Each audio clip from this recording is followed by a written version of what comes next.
Springfield politicians, they promise they won't tax retirement income if their constitutional amendment passes. Phyllis, that was like a month ago. Come on.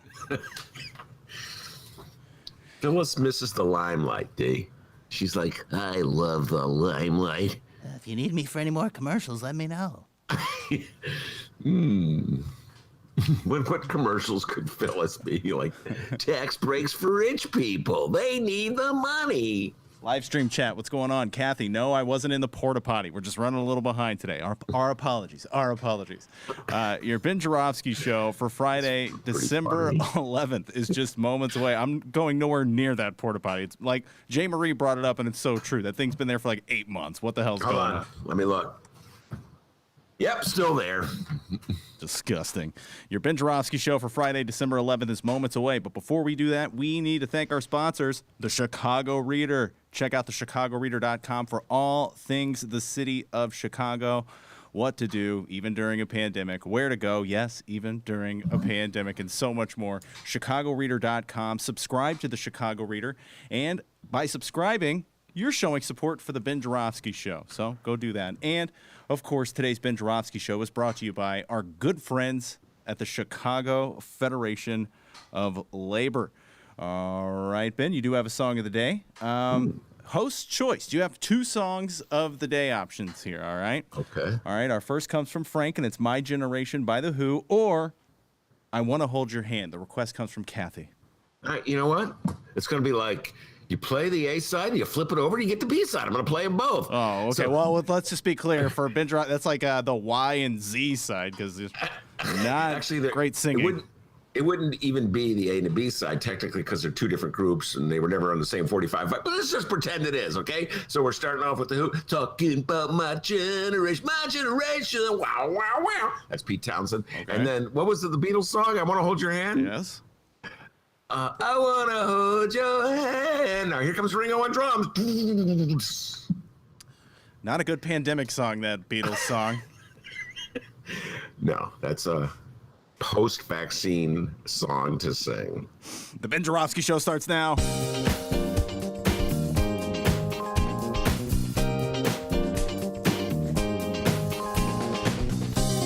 It is Friday, December 11th, and live from my apartment and his attic, this is the Ben Joravsky Show.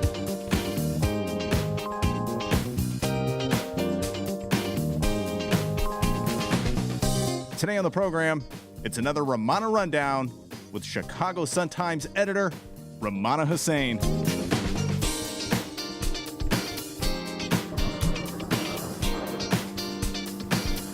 And now your host, Chicago Reader columnist Ben Joravsky. Hello, everybody. Ben Joravsky here. We're calling this Ben's Right for Once Friday, and here's why. You know why we're calling it that, D? Because I was right for once. That's why we're calling it that. All right, explanation. So I'm sitting in my backyard, early November.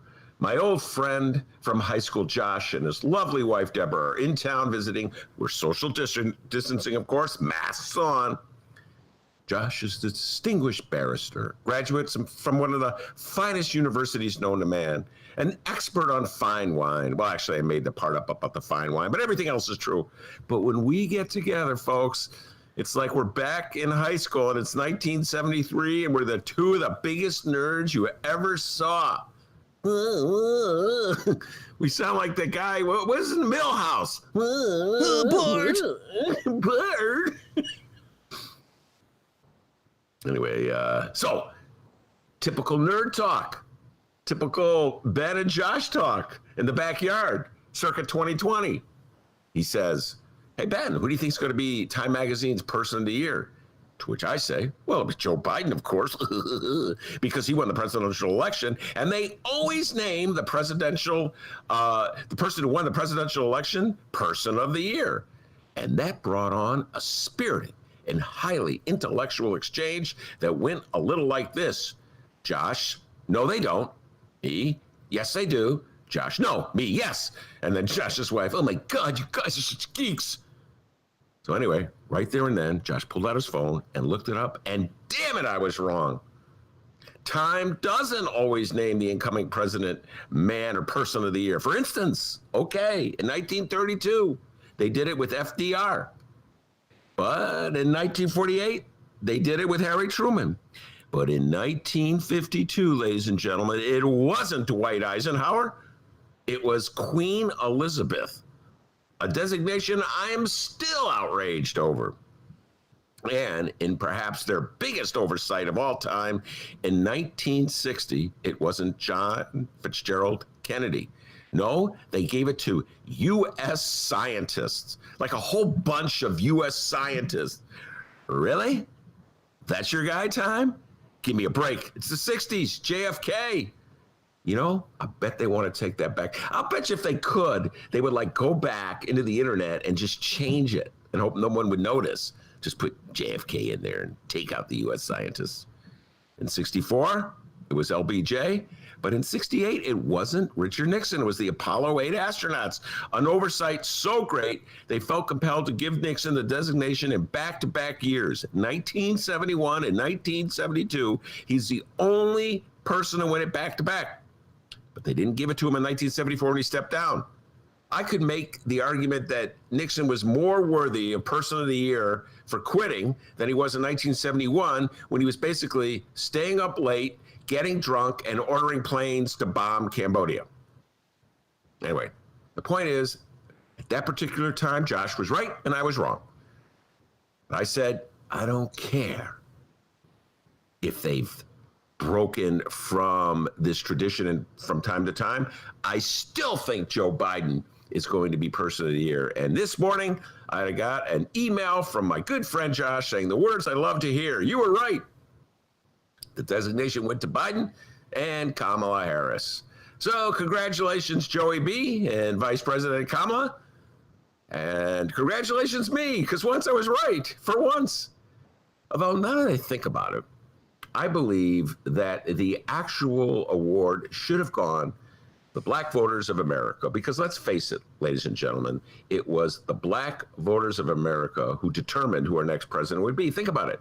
First of all, in the Democratic primary, it was Black voters who basically selected Biden over my beloved Bernie Sanders. Once again, I lost. And then in November, Black voters put Biden over the top in Wisconsin. Thank you, Milwaukee. Michigan. Thank you, Detroit. Pennsylvania. Thank you, Philly. And Georgia. Thank you, Atlanta. Which is why the Republicans are essentially asking the Supreme Court to vacate all the Black votes in these cities.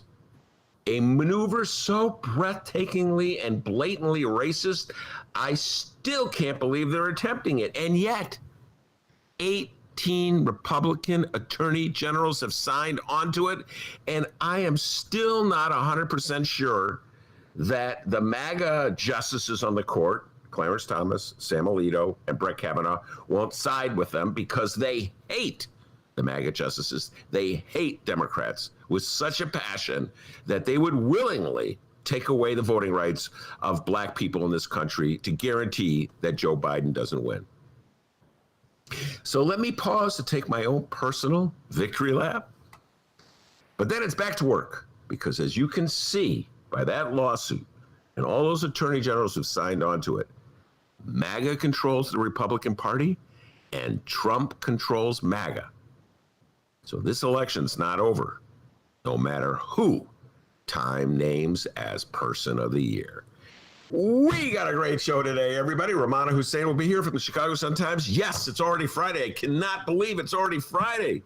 The week went by so fast. The week went by as fast as that brown line train that rips and roars past my window every 10 minutes or so, driven by Rahm Emanuel or Tom Tunney. Fast-moving week, but we still have time to catch all the news of the day. We're going to slow up to catch the news of the day with the young man from Alma, the man that Rahm, Tom Tunney, and my dear friend Josh call Dr. D. Never met any of them. How's it going, everybody? I'm Dennis. Hey, Ben, man, is your heater on, by the way? Yeah, I'll turn it off. Hold on. Kick that sucker off. No. All right. Great. How's it going, everybody? Live stream chat. What's happening? Kathy, I almost called Brianna Phyllis because she just put Phyllis on the live stream Dennis, chat. What? We want the finest quality of sound for our podcast that you can possibly get. Yes. You know, because I'm in this studio, this beautiful studio with like all the soundproofing equipment I have here. You know, hey, brown line goes by. I'll put up the little sound. Remember our beloved little studio? Sean, don't remind me. The good old days. We got the soundproofing, guys. Back when I had to wear pants to do my job. In the summer, you were known to break out the shorts from time to time. Yeah, even that. Yeah. In the summer, the hottest days of the summer, Dennis would show up in shorts, go, don't tell anyone I did this. No, there was a time where I felt like I was upsetting the Chicago Sun-Times people because I was wearing shorts. Who's this guy think he is coming in here just wearing shorts? Do we ever get invited to any of the parties? I'm just wondering. You know, I'm not hating on. I'm just saying. Remember every now and then there would be a party, and we'd be here like, hey, with the Bears party. Remember that one? Yeah. No, never any parties. Never any parties. Got invited to the party. Guys, could you not come to the parties? We'll let you into the building, but don't come to the party. Okay, we won't come to the party. Because first of all, you guys look like schlubs. Yeah. Oh, hey guys, it's our 100th episode. Isn't that cool? Yeah. Janitor, can you please clean that? No, I'm Dennis. I work here for the show. No, there was some good people at the Bright one, man. Bandana Bob. My God. Hell yeah, okay. Bandana Bob was cool. I hope we. Yeah. All right. Before we find out what's happening in Chicago and or Illinois for the fourth and final time this week, we need to talk about this weekend's Benny J bonus interviews. Yes, every Saturday, Sunday, and Monday while we're away, a brand new interview for you to play. Let's run through. I've done that like 4 or 5, maybe 6 times on the show now. Whoa! It's just like every time I hear it, it's like the first time. It's like, you know, it's like walking on a spring day and it's that gorgeous day. It's like the first day of your life. And that's just what it is, D. You know, whenever you say that, man. Here's this weekend's lineup. Oh, brown line. Hey, Tom, what's going on? Don't get the cinnamon rolls on the steering wheel. We are off to an interesting start today. All right, here's this weekend's lineup. On Saturday, available by 5 a.m., Ben talked the election game plan moving forward under a President Joe Biden and more with professor and author of It's Time to Fight Dirty and The Kids Are All Left, David Ferris. Ben, tell people about your interview with David. This is awesome. 2 geeks going crazy, talking politics. David Ferris, dear friend of the show. And, you know, the last time he was on the show, we began the interview. I was reminiscing. I was going, David, you know, the last time we were on the show was election night, and you were pretty down in the dumps. Because at that time, when he came on, Biden, we thought Biden was going to win Florida, and Trump won Florida, had just won Florida. And suddenly we knew that the election was far from over. Ultimately, Biden prevailed, unless, of course, Clarence Thomas, Sam Alito, and Kavanaugh can convince 2 other justices to sign on to that wacko scheme by the Republicans. But ultimately, Biden prevailed. But at that moment, it looked as though all of David Ferris's positive predictions were going to come. We're going to go off the rails. And so we took a deep dive. We talked about polling. What was the matter with the polls? We spent a lot of time talking about what's going on in Georgia. We talk a lot about Democratic messaging, bizarre attitude that Democrats have where they run away from the values that most Democrats hold, so worried about how they're going to be perceived by middle America, that battle within the Democratic Party we've been talking so much about. A fascinating conversation with David Ferris, and he's feeling a little better. And then we make predictions about Georgia. Yeah. And I say, take your money to Vegas, folks. This stuff's as good as gold. So a fascinating deep dive about national politics with Roosevelt University political science professor David Ferris. And even though his prediction that the Democrats would take the Senate with 53 senators did not come true, I think he's still one of the most knowledgeable political scientists I know. D, let's face it. We had to come face to face with the fact that the polls polling, well, there's some big flaws. We talk about this, big flaws in modern day polling. And I don't know if we're ever going to figure it out in this day of cell phones. So anyway, fascinating conversation, my humble opinion, about national politics with the great David Ferris. All right, that'll be Saturday, available by 5 a.m. Tomorrow, David Ferris. On to our Sunday interview, and this was a good one. The Northwest Side political know-it-alls and hosts of A Couple of Guys Talking, David Feller and state rep of the 40th District, my state rep, in fact, Jamie Andrade, were kind enough to let us record an interview with them. And, Ben, we kind of got a glimpse of a game plan for one Michael Joseph Madigan from Mr. Andrade, did we not? Yes, we did. And as I said, when I called Jamie up to book the interview, I go, now look, Jamie, no ducking and dodging. No skating around. I'm going to ask you the Michael Joseph Madigan question, and you're going to have to handle it. He goes, Ben, I'm ready. Bring it. I'm ready. Which was refreshing. And, Jamie's a Madigan loyalist. Jamie comes from the Democratic machine. Got to start with Richard Mell. I like to bring on people with a little different. I got in trouble with some of my lefty friends, Dan. I didn't tell you this. My lefty friends will remain unnamed because I love them dearly, but they were a little upset with me for bringing Raylo on. I'm like, what? What am I supposed to, like, kick out all centrist Democrats? I mean, we're supposedly in the same party. No, kick them out. Yeah, and then dude, he gives a great interview. In the business of what we do, he is a good interview. So, I mean, yeah. Sorry, not sorry. Yeah, I'm totally not sorry about Raylo. But then the other hand, the centrists, you got too many lefties. Samina Mustafa, Stacey Davis Gates. Too many lefties. I am a lefty. What do you expect? Anyway, so Jamie, he gave a defense of Michael Madigan that is simple. It was like reading from the script, so to speak. Or maybe he wrote the script, because all I know is I've been hearing this same refrain ever since, and it's like an attempt to isolate the folks who are against Madigan as privileged white people. Interesting take on things, little spin on there from Jamie Andrade. Dave Feller, of course, a political operative strategist from the Northwest Side, 38th Ward. I was on his show last week with Rob Martwick, Dave Feller's show. So anyway, really fascinating, more local, or at least more. So David Ferris is national conversation, and Jamie Andrade, Dave Feller's more Illinois and Chicago political talk. So that'll be on Sunday. Once again, available by 5 a.m. at the Chicago Reader website and wherever else you download podcasts. And finally, Monday, one of my personal favorite guests, one that I wish we could book more often. No one brings the energy quite like the owner of the Hideout, Tim Tutton. Tim and his wife, Katie, sat down to chat with Ben. The topic at hand was the 2019 Chicago mayoral documentary, City So Real. But of course, they talked more than that. Ben, tell us about it. Well, we started off, if you've seen City So Real, and I'm urging everybody to watch it, and we're doing a whole series on it. So not only am I extolling the virtues of this documentary, City So Real, directed by Steve James, but I'm bringing on people who are in the documentary. We're concluding our series next week, by the way. Maze Jackson will be with us.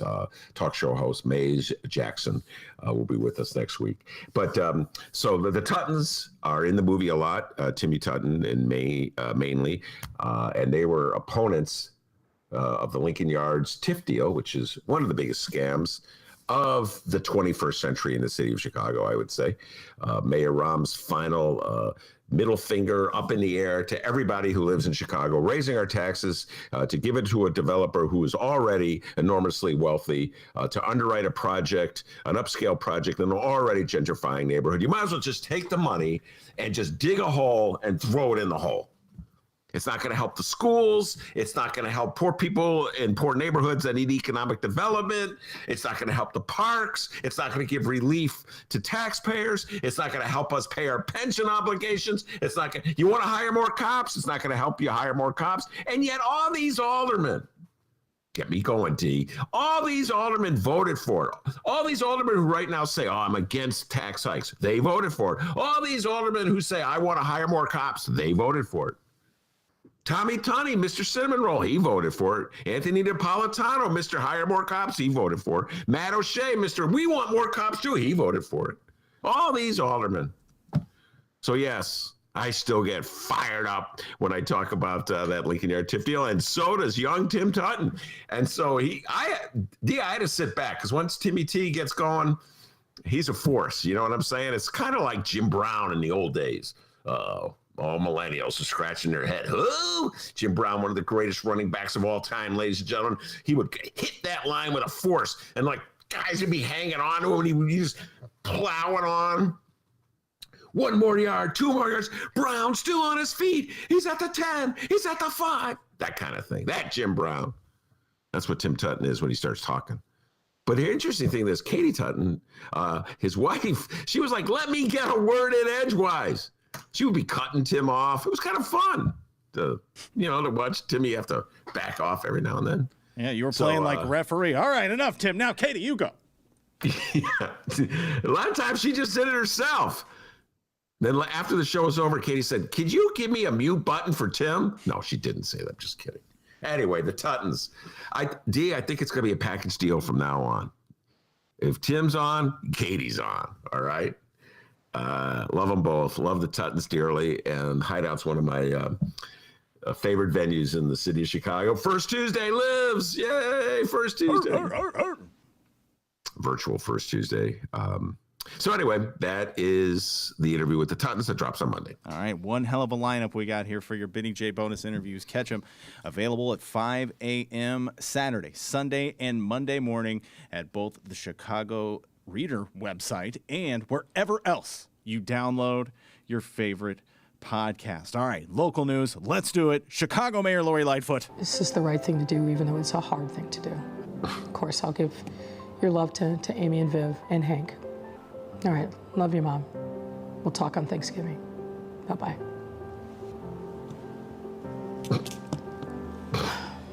Oh, yeah. I'm sorry, the sigh at the end. Oh, my God. Wow. No public events scheduled for Mayor Lightfoot. Guys, I think she stopped posting her public events. I say that a lot on the show. But if this is, in fact, true, it's a good thing the mayor has her schedule cleared, because right now, possibly sitting on her desk and possibly sitting right next to her box of free, I'm sorry, and Sather cinnamon rolls. I'm sorry, dude. But next to that, possibly is a list of demands from the Chicago Teachers Union if teachers are to return to classrooms in the midst of a public health crisis. The following comes from the Chicago Sun-Times and Nadir Issa.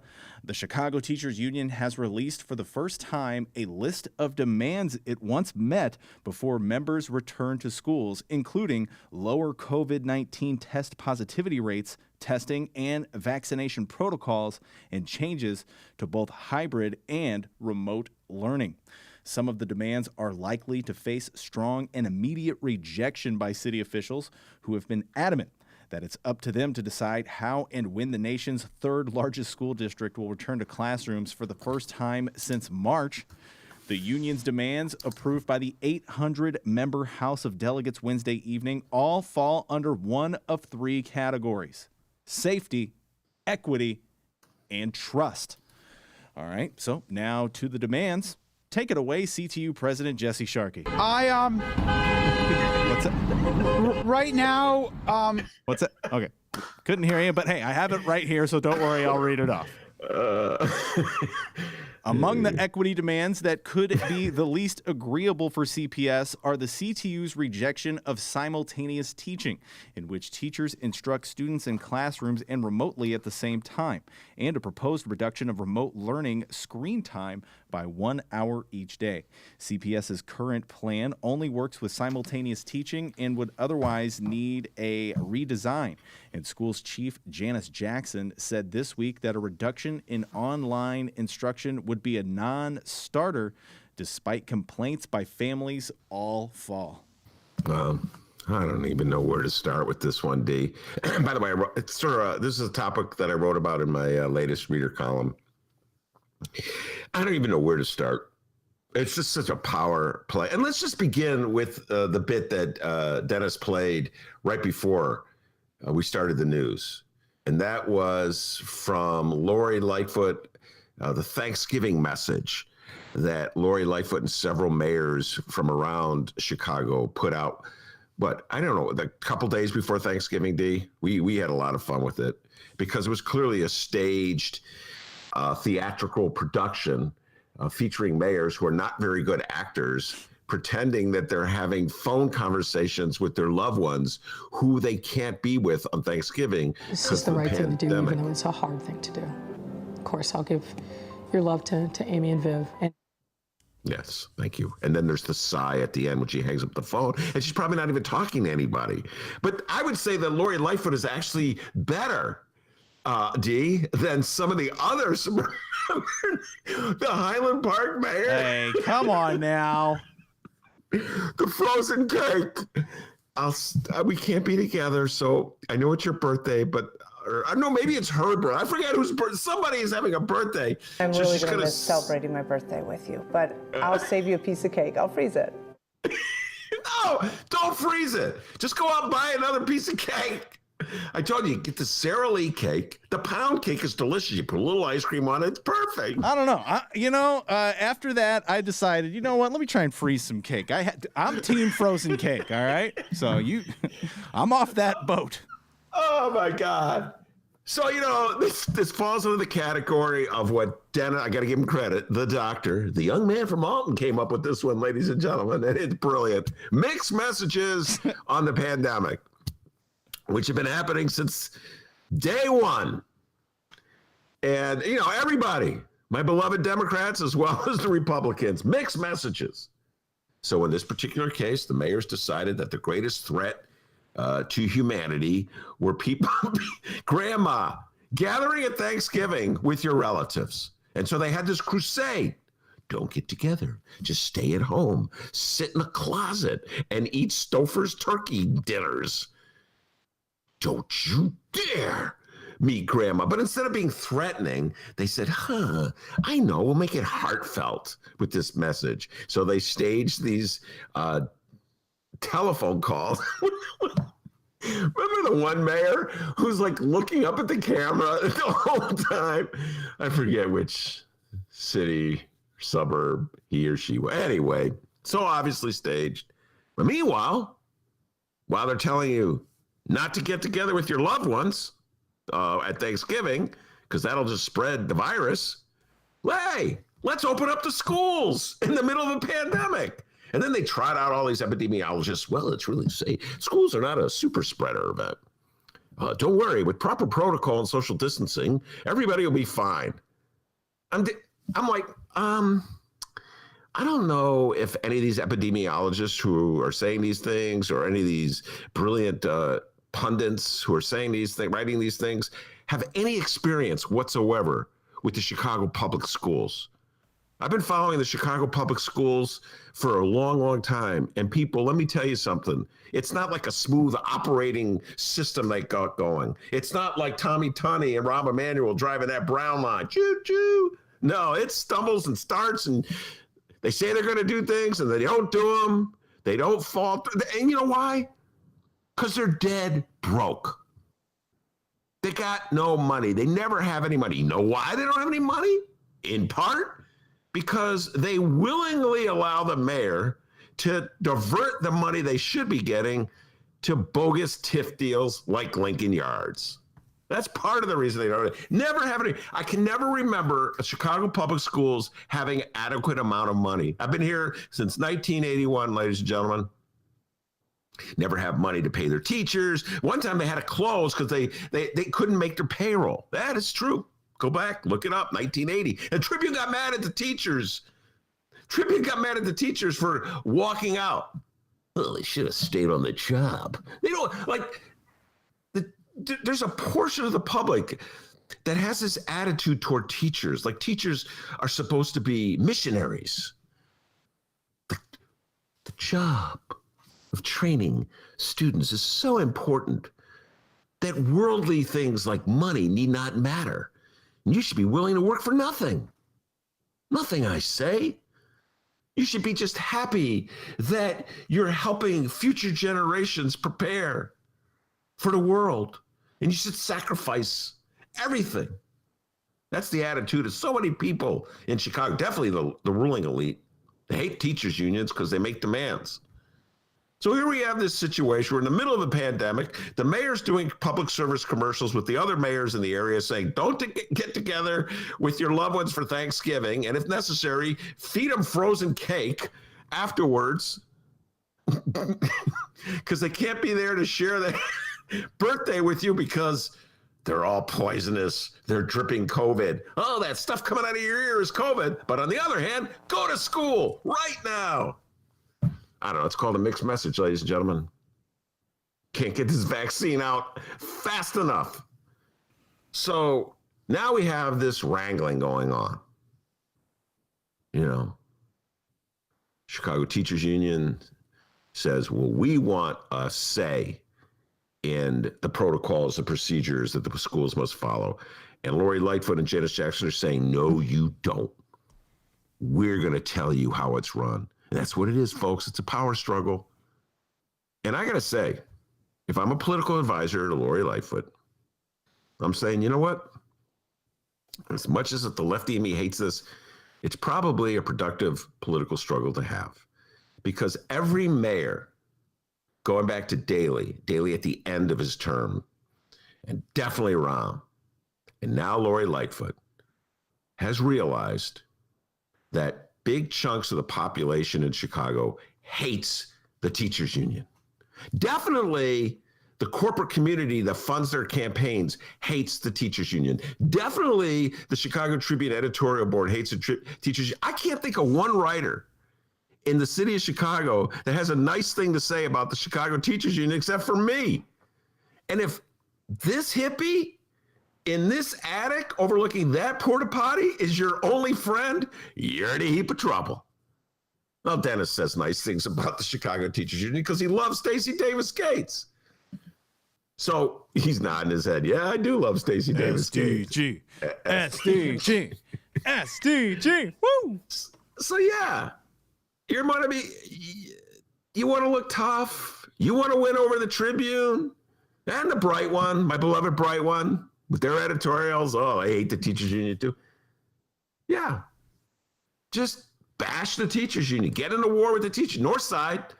Oh my God. I remember back in the days of Karen Lewis, Northsiders tell me, Ben, I don't know.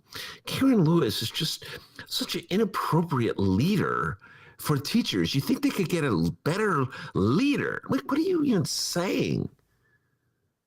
You know, they just didn't like Karen Lewis. You couldn't like Karen Lewis. She's one of the most likable people I've ever met. She's really smart and fun to talk to and just warm and caring. You know, how could you not like Karen Lewis? But Northsiders are trained. It's like they get it from the Tribune. You know, I don't know where they get it. They got this vision. Teachers are supposed to be missionaries. Teachers are not supposed to care about their health. Teachers are supposed to do whatever the mayor tells them. Mayor says, go back to that classroom. They go back to the classroom. Mayor says, we'll provide you with all the protections you need. They're just supposed to believe her. Like in the last strike. Remember the last strike? Mayor said, we're going to hire nurses. Teacher said, put it in writing. No, I don't want to put it in writing. And the editorial board said, shut up, take the money, go back to the classroom and do what they tell you. So, D, it's a power struggle. And my heart's with the teachers. I'm always going to be with the teachers. My mother was a teacher, so I guess I'm biased. But I definitely, based on the years I've been in the city of Chicago, do not trust the Chicago public schools to do what's right for its teachers. I haven't seen them do what's right for their teachers ever. Every now and then they like to kick the teachers in the teeth to let them know who's the boss. So that's what we got going here, D. It's a power struggle. And I don't know how it's going to play out. They may, the board may be forced to negotiate with the teachers because the teachers union has gone to court to get an injunction against opening the schools in January. So we'll see how this one plays out, but it's a power struggle. That's what it is. And it's not really about getting kids back in the classroom. It's about asserting who is the boss. And looks like Michael Girardi already beat you to the punch here on the live stream chat. Michael Girardi says, let them eat frozen cake. Michael, that should be a song. Let them eat frozen cake. Either that or an upcoming headline for your next Chicago Reader column. Yes, I'm writing it down. But Kathy brings it up as well. Boy, you got a lot of material for your columns here. Kathy brings it up. Wait, you still didn't even talk about Tunney on one of your columns yet. So. No, I know. You're right. Cinnamon Roll Speakeasy. Cinnamon Roll Speakeasy has to be a column. Yes, I'm writing that down. Let them eat frozen cake and cinnamon roll speakeasy.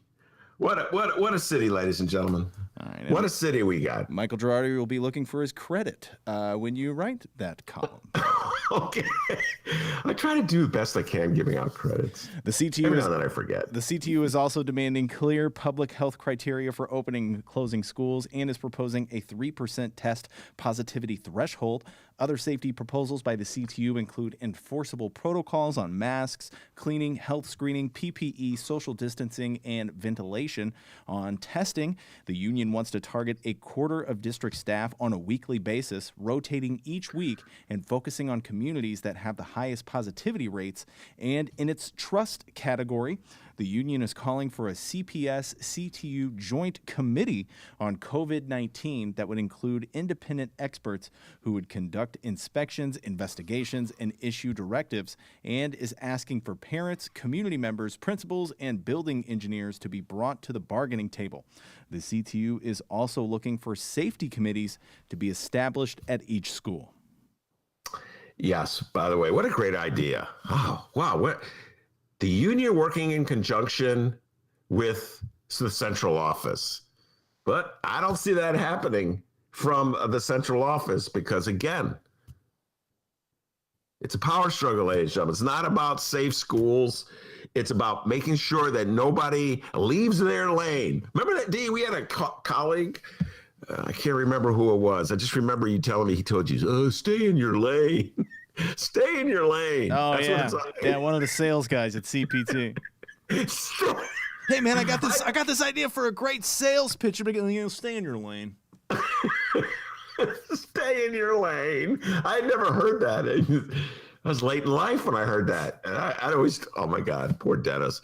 Hey, D, do that imitation of the stay in your lane. Like constantly, the poor guy. Dennis is like, oh, Christ, I got to do this again. We went on the bus. The Lord said, D, do the imitation of the stay in your lane guy. Oh, God, here we go. Stay in your lane. Come on. Could you imagine someone sitting behind us in that bus listening to our conversation? Oh, yeah. Me asking, do that imitation, do that imitation. Anyway, stay in your lane. Yes, that's what it is. Stay in your lane. We'll let you know. My favorite part of this thing, D, I saw this. They drag out some spokesperson. They always got new CPS spokesman. I don't know. I've never heard of this dude before. It doesn't matter who he is. Said in a statement that district representatives will continue meeting with the union, quote, but proposals that contradict public health guidelines and reduce instructional time will not be accepted. Proposals that contradict public health guidelines? Like, what possible proposal? That's so absurd. Like, CTU is asking you to do more than you want to do to protect them. Like, what do you think CTU is going to come out with a proposal that would contradict? We don't want to have to wear masks, okay? I mean, it's like so absurd. This propaganda that they put out. And I've been watching CPS put this stuff out. It's like they got these people sitting there like, how can we write this to make the union look bad?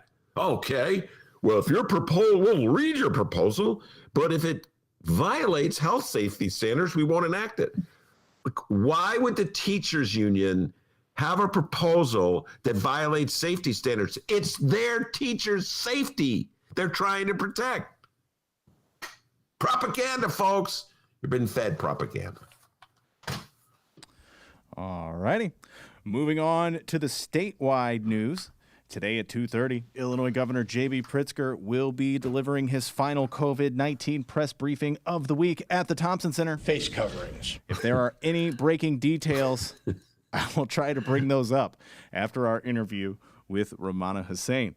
But hey, about Thursday's Pritzker pandemic presser, the governor said that we have seen some improvements in COVID numbers, but we're not out of the clear yet. Not by a long shot, according to JB, because Pritzker believes that there is still a post-Thanksgiving surge still possible.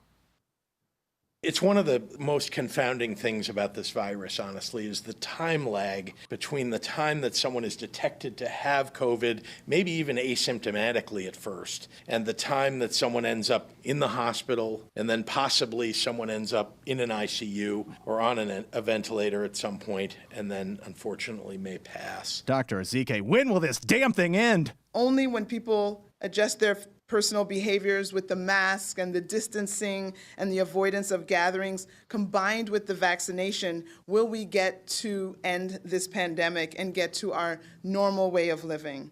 Oh, thank you. Meanwhile, shut up and go to school, teachers. Ever see what I'm saying, D? Yeah. That's what I call a mixed message. Yeah. You know, that is classic. And we didn't even plan that in pre-show planning. We did not plan that in pre-show. That just happened. God, could you imagine?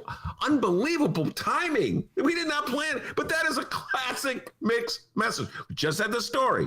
CPS, shut up, go back to the classroom, do what we tell you, and don't ask questions or we'll take your car.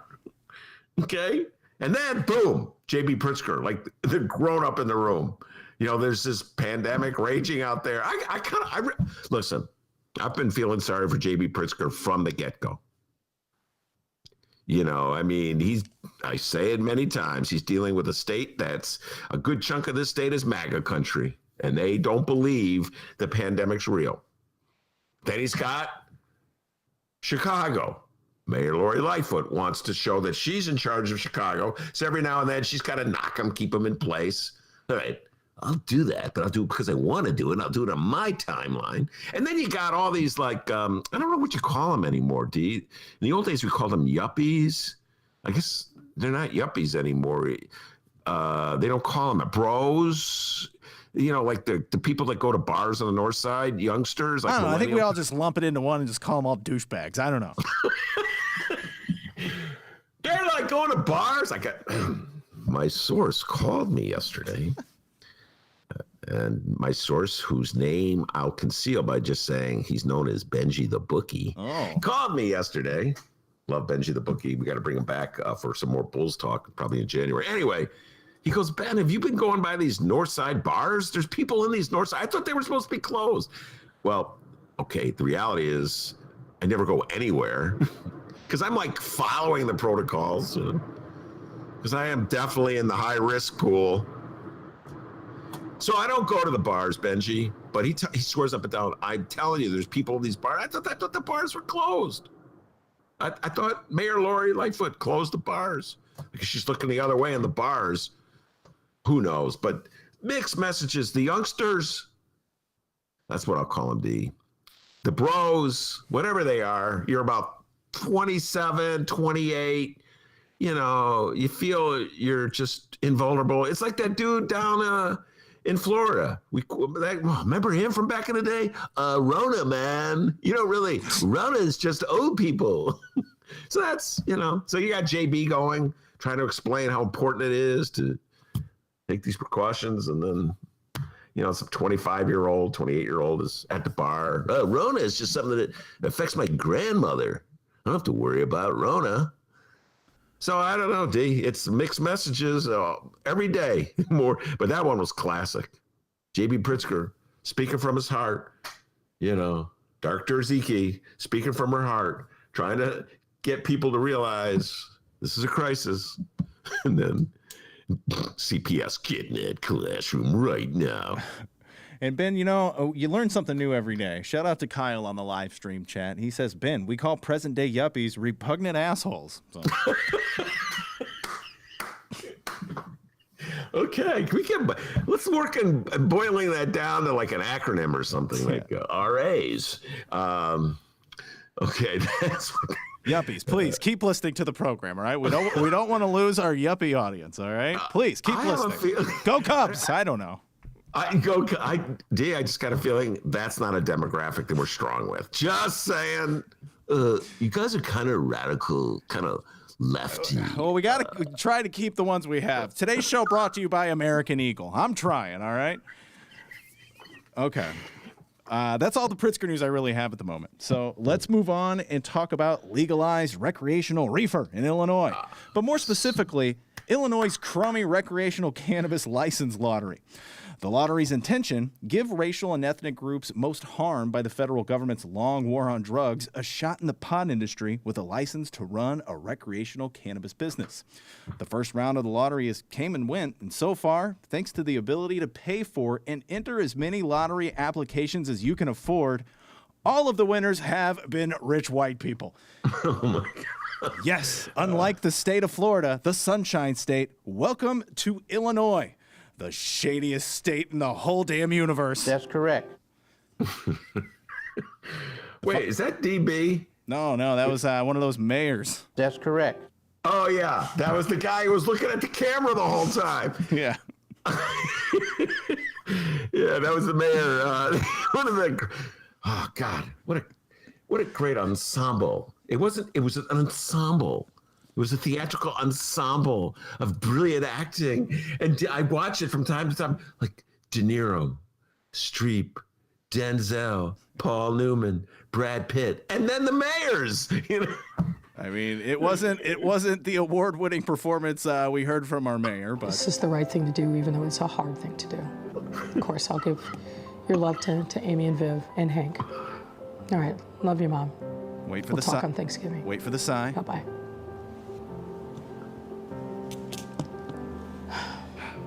Oh my God, that sigh? That sigh? Huh? Is that sigh good or what? That's a big time sigh. All right, let me try it. I want to thank Dr. D, and I want to thank Rummana. I want to thank Sergio Mims and Monroe. Wait, hold on. Do it. We got to do it over. This is where pre-show prep really would have came in handy. All right, all right. Hold on a second. All right. Okay, now go for it. I want to thank Dr. D. I want to thank Sergio. I want to thank Rummana. I want to thank my dear friend Monroe.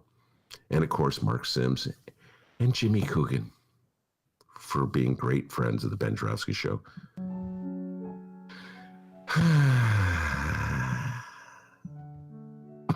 How do you think I did, D? Huh? Was my sigh as good as Lori Lightfoot's? You were awful. Okay. Yeah, I got to work on it, okay? You know, Rome wasn't built in a day. Don't quit your day job. The following comes from the Chicago Sun-Times and Tommy Two Joints, Tom Schuba. The headline reads, Epic Failure of Illinois' Legal Weed Backers in Springfield to Keep Promises on Diversity. State Rep LaShawn Ford, Democratic, out of Chicago, says Illinois' efforts to boost social equity in its weed industry so far have amounted to an epic failure. He traces that to the state's decision to give a head start to those already in the industry in Illinois, the owners of licensed medical cannabis businesses who were allowed ahead to immediately grow and sell recreational marijuana. Here's the quote from LaShawn Ford, quote, "There is nothing for us to be proud of as it relates to the rollout of cannabis." Attorney Achille Parnell, probably butchered that first name, of the Chicago Lawyers Committee for Civil Rights says the social equity applicants whose efforts he has worked for will, quote, "never have a fair share in the industry." Here's more from Parnell, quote, "It's how capitalism works. We've just seen the benefits to the same old folks, people that are wealthy to begin with, well-connected. That's not what we intended to accomplish with the legalization, but it does seem like that's where we're going to end up based on how we set up the program." Kelly Parnell was a guest on the Ben Joravsky Show. Many of the people quoted in that story are guests on the Ben Joravsky Show. This is one of our big themes. We'll be pounding this drum, D, I know, into 2021. And I want to give a shout out to young Tom Schuba. Tommy Schuba has done an outstanding job keeping this issue alive in the Sun-Times. And Kelly Parnell was on the show just yesterday. Vincent Normant was on the show. Vincent E. Normant. We were talking about this with him. Eddie Armstrong, Michael Malcolm. Many guests that have talked about this. It is pretty outrageous. At somehow or other, all those years while the war on drugs was raging in black communities, white people didn't say one word about it. Not one word about it. And they would pretend as though they weren't smoking reefer when, of course, they were smoking reefer. And they allowed this schizophrenic attitude that to persist, in which something that millions and millions of people did all the time was treated as this alien, foreign thing that we don't really know about. It was in parts of movies that we watched, and songs that we listened to, comedy bits. Everybody was talking about smoking reefer, but we acted like we weren't doing it. Black people got kicked in the teeth, and then finally it's legalized, and guess what? Rich white people who didn't lift a finger to fight the war on drugs, didn't lift a finger to help black people when they get thrown into jail, are making out like bandits. So I share the frustration of Vincent E. Normant and Eddie Armstrong and Michael Malcolm and Akili Parnell and all the others. Lisa Solomon, I'm going to shout out to Lisa Solomon at The Reader, who co-hosts many of these interviews with me. So let's get it right, Illinois. Can we get this one right? I don't know. Can we just... The Tommy Schuba story is amazing. The one that you just cited, I urge everybody to check out. I think it hasn't broken in the actual newspaper yet, so this confounds an old boomer like myself. But Dennis sent it to me. I read the online version. And then on Sunday, I'll take a picture of it and send it to Tommy Schuba and go, great job. Kind of a tradition I do, D, by the way. Aww. When I read the newspaper. I know if I really like a story, I take a picture of it. Because you know what? Even millennial reporters, it's more real when they see it in the newspaper.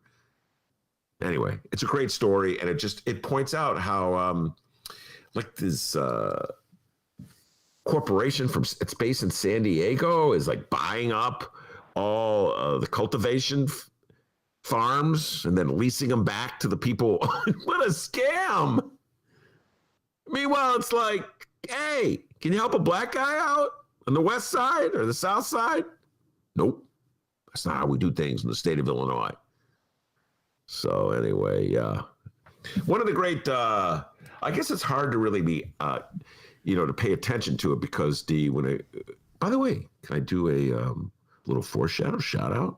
We will be doing our second annual top 5 stories of the year, right, D? Should I? Yeah. Well, we're thinking about doing a top 10. Oh, wait, can we hear that cat out of the bag noise? Oh, it's out, guys. We're gonna do a top 10 local stories of the year. It's like a tradition. I think on the live show we'll do 10 through 5, and then we'll make a special out of the top 5 that you can download. How about that? Whoa, that's pre-show planning in the middle of the show. So it's not really pre-show planning. It's more like mid-show planning. Mid-show planning. Very dangerous stuff to do. All right. Well, we're going to pause it right there. Who's on that brown line right now, Ben? Oh, my God. It's JB Pritzker. What are you doing, JB? You're kidding me. And Juliana Stratton. Hi, everybody. Yeah, it's Tommy Tunney. He's riding that. He's Tommy Tunney with the cinnamon rolls. Everywhere he goes, like every station he goes, he opens up the window and throws out some cinnamon rolls. You know, eat your heart out, Christmas train. I'd rather have that one coming by, the one that just throws out free cinnamon rolls. By the way, has Tommy been punished for operating the illegal cinnamon roll speakeasy? I don't think so. Still chairman of the zoning committee. Yeah. Still waiting. We're still waiting, but they're going to be tough with those teachers. Whoa. We're going to be tough on those teachers. Meanwhile, Tommy's like, hey, knock 3 times on the ceiling. If you want a D, twice on the pipes. Means the answer is no. I mean, I'm sure there are people who are willing to crawl up to a ceiling to eat those cinnamon rolls. Here goes the train again. Yeah, there's Tommy and Rom. There they are. Rom and Tommy. That's a heck of an alderman we got running the zoning committee. Yeah, we violate all the laws. Well, we're going to pause it right there for now, but coming up after this week's Rummana Rundown, more local news. We have an update on Madigan Gate, the time when utility bigwigs ComEd admitted to arranging jobs, contracts, and payoffs to the associates of one Illinois House Speaker, Michael Joseph Madigan. There is still a giant bus waiting outside. A bus waiting to figuratively roll over Illinois Speaker Mike Madigan. We got a lot of Democratic elected leaders on this bus, but Ben, actually, if you look outside there in the parking lot, if you look out there, there's 6 state reps, Democratic state reps, trying to get some of these state reps off the bus. More on that in moments, all right? We're going to be talking about that later on.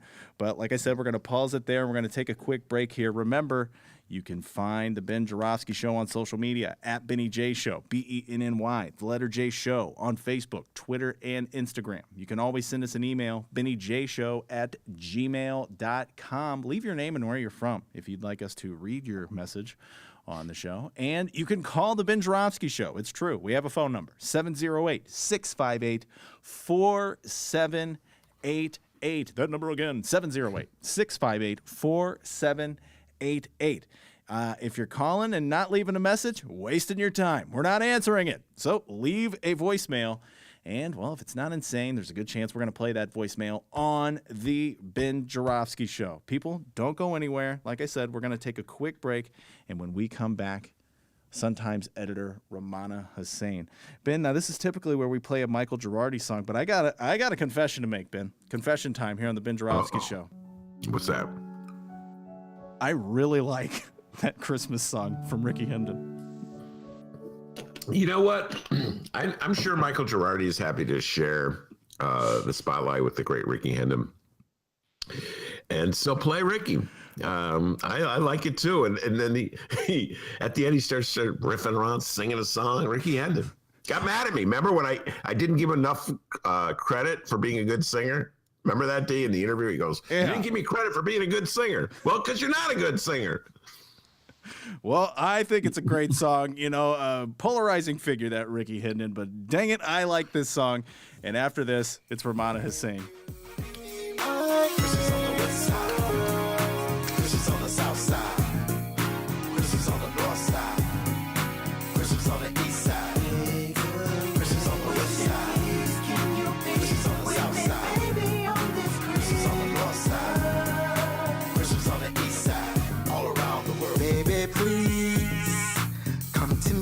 Let me be your fantasy.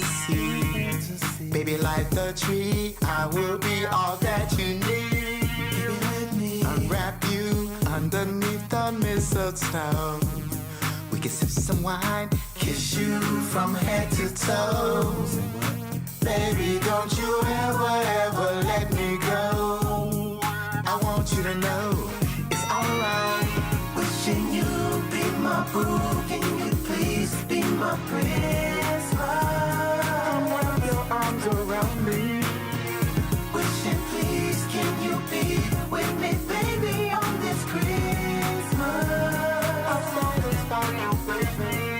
Step this way. Come on, baby, ride with me in my sleigh. Tonight we're gonna party, girl, it's time to play. Yeah, you gon' do it on Christmas Day and go all the way. Merry Christmas, babe. Merry Christmas, babe. Merry Christmas, babe. Merry Christmas, babe. Merry Christmas, babe. Merry Christmas, babe. Feliz Navidad, babe. Feliz Navidad. Wishing you'd be my boo. Can you please be my Christmas? Be my Christmas, babe. Be my Christmas, baby. Wishing please can you be with me, baby, on this shorty, baby, too, baby. Your stuff, my stuff, right here, baby. Your stuff, my stuff, right here, baby. We want some gifts. Gotta have some gifts. We want some gifts. Gotta have some gifts.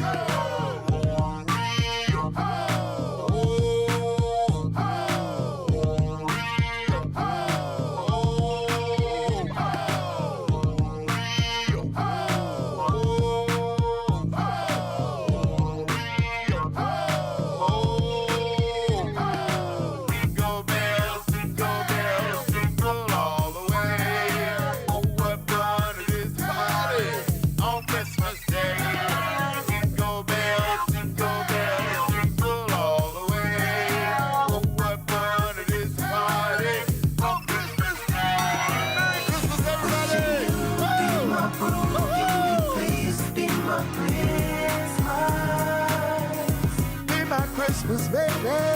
I got you your Christmas wish. Santa gave me yours, baby. Come wrap your arms around me. Wishing you'd be my boo. Can you please be my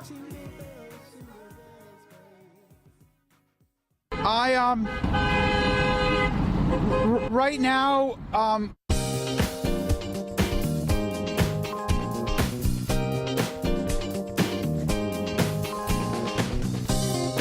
Hour number 2 of your Ben Joravsky Show is brought to you by the Chicago Reader and the Chicago Federation of Labor.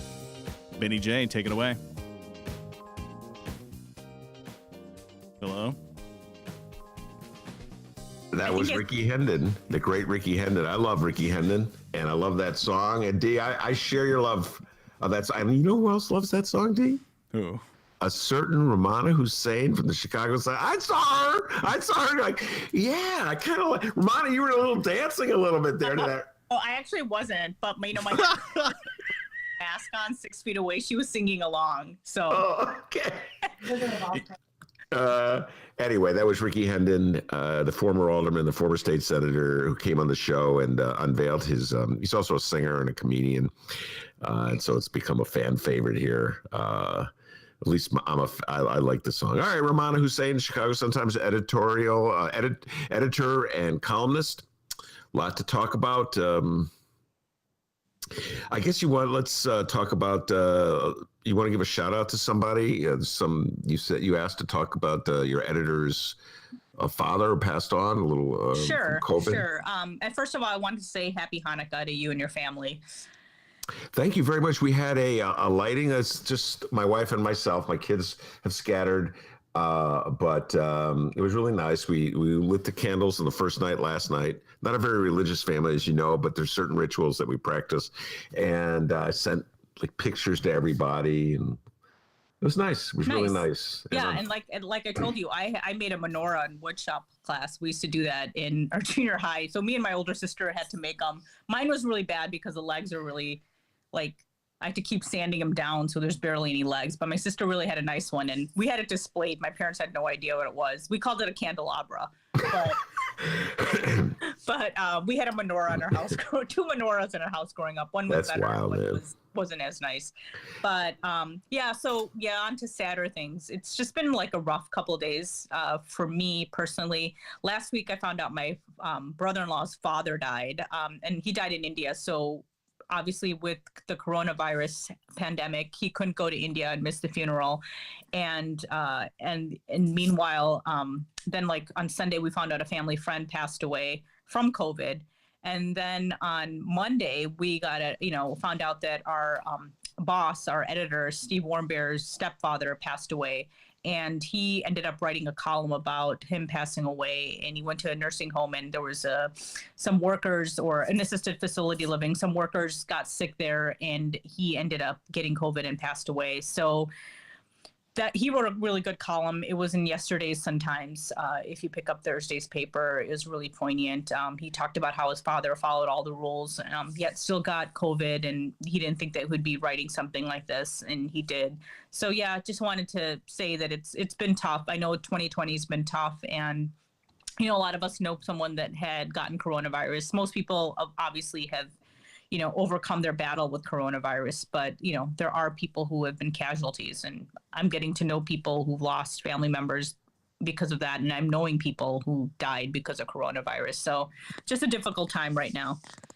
It is. And I don't want to repeat the conversation that we've been having already, but I just want to point out what it's so bizarre to be going through the news cycle, Rummana, because there's so many conflicting messages. So this is what you're talking about, the ongoing deaths. Our newspapers filled with stories about deaths. Some beautifully written obituaries.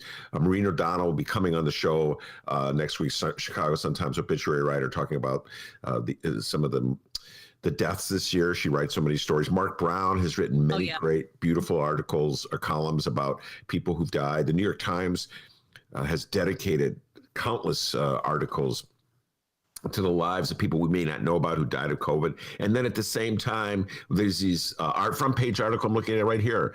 Pfizer's vaccine clears a big step toward approval. In the Sun-Times, Mayor Lori Lightfoot and the CPS defiantly saying the schools reopen. It's just like all these mixed messages that we're being bombarded with. And I think most people, my guess is that so many people are just tuning it out and doing whatever they want anyway. What's your thoughts? Yeah, for sure. I mean, I'm probably not 100% perfect either myself.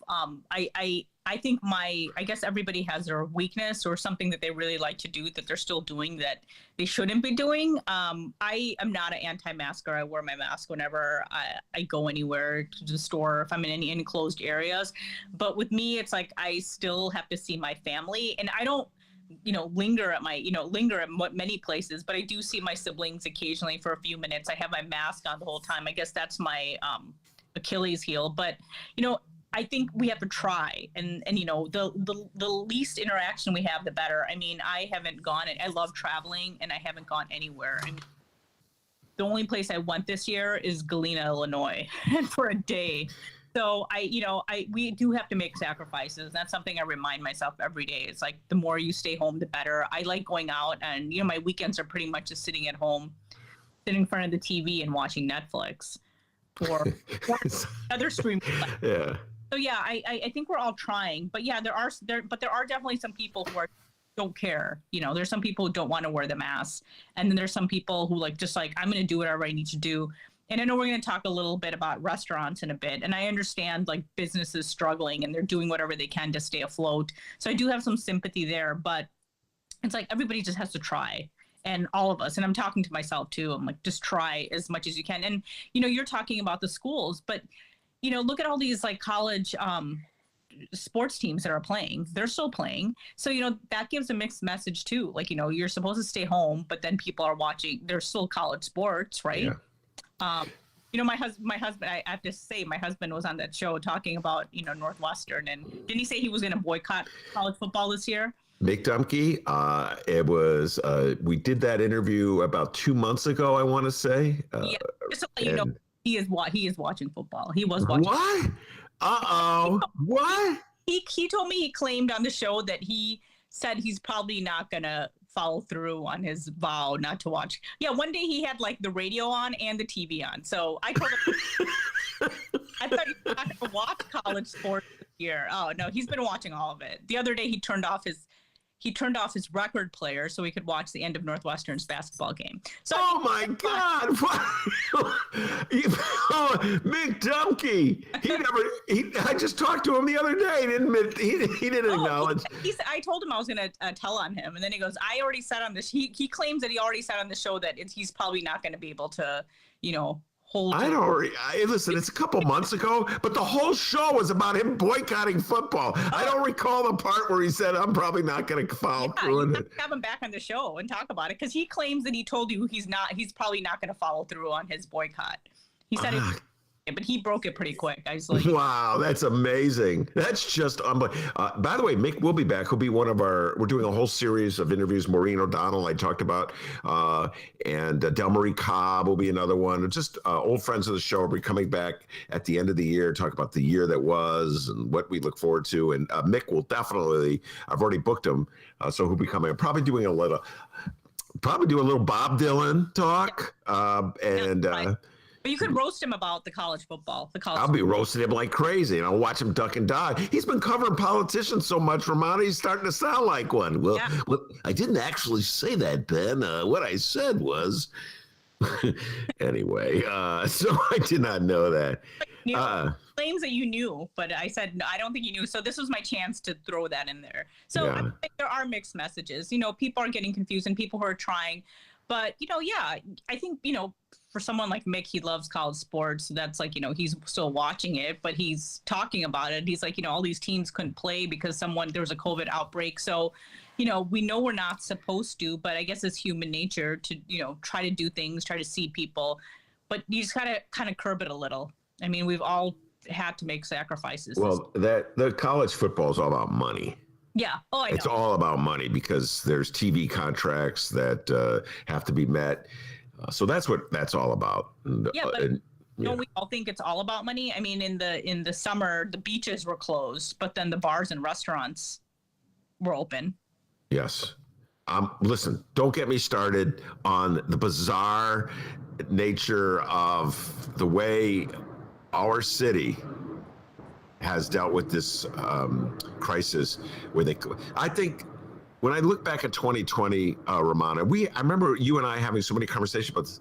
Closing the beaches and closing the lakefront was just such a overreach that wasn't going to help, because now we all know that walking outside is perhaps the least possible way you're going to catch it. You know what I'm saying? Yeah. But it was like that act that Lori Lightfoot said, I'm going to close those beaches to show you.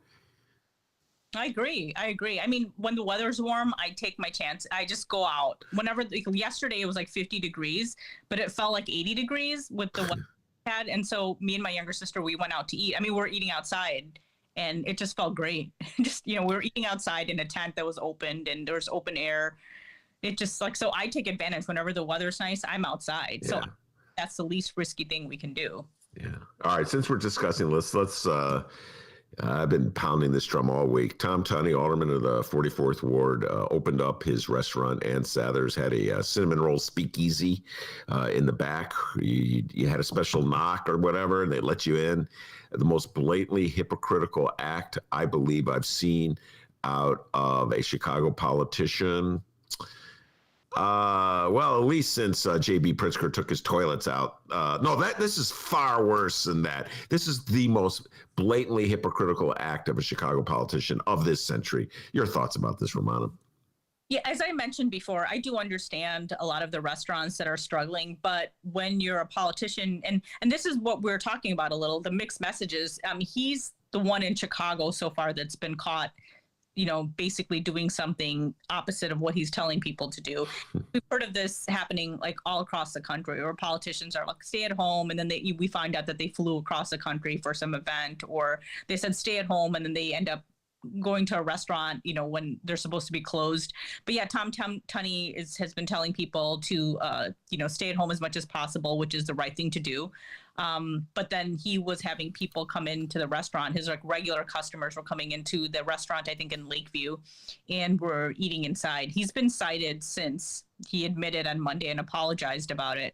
But yeah, it's definitely hypocritical. You can't say one thing and then, have all these other restaurants struggle. And then meanwhile, you're, making money off of people that, have been coming to your restaurant for years. And I mentioned this to you too. I don't like cinnamon that much, so I never understood what the big deal was at Ann Sathers.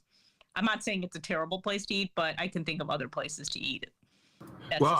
I have to say I've been really pounding away at Tom Tunney all week. I think it's blatantly hypocritical, but I do enjoy those cinnamon rolls, I must admit. Yeah, that's I gotta say.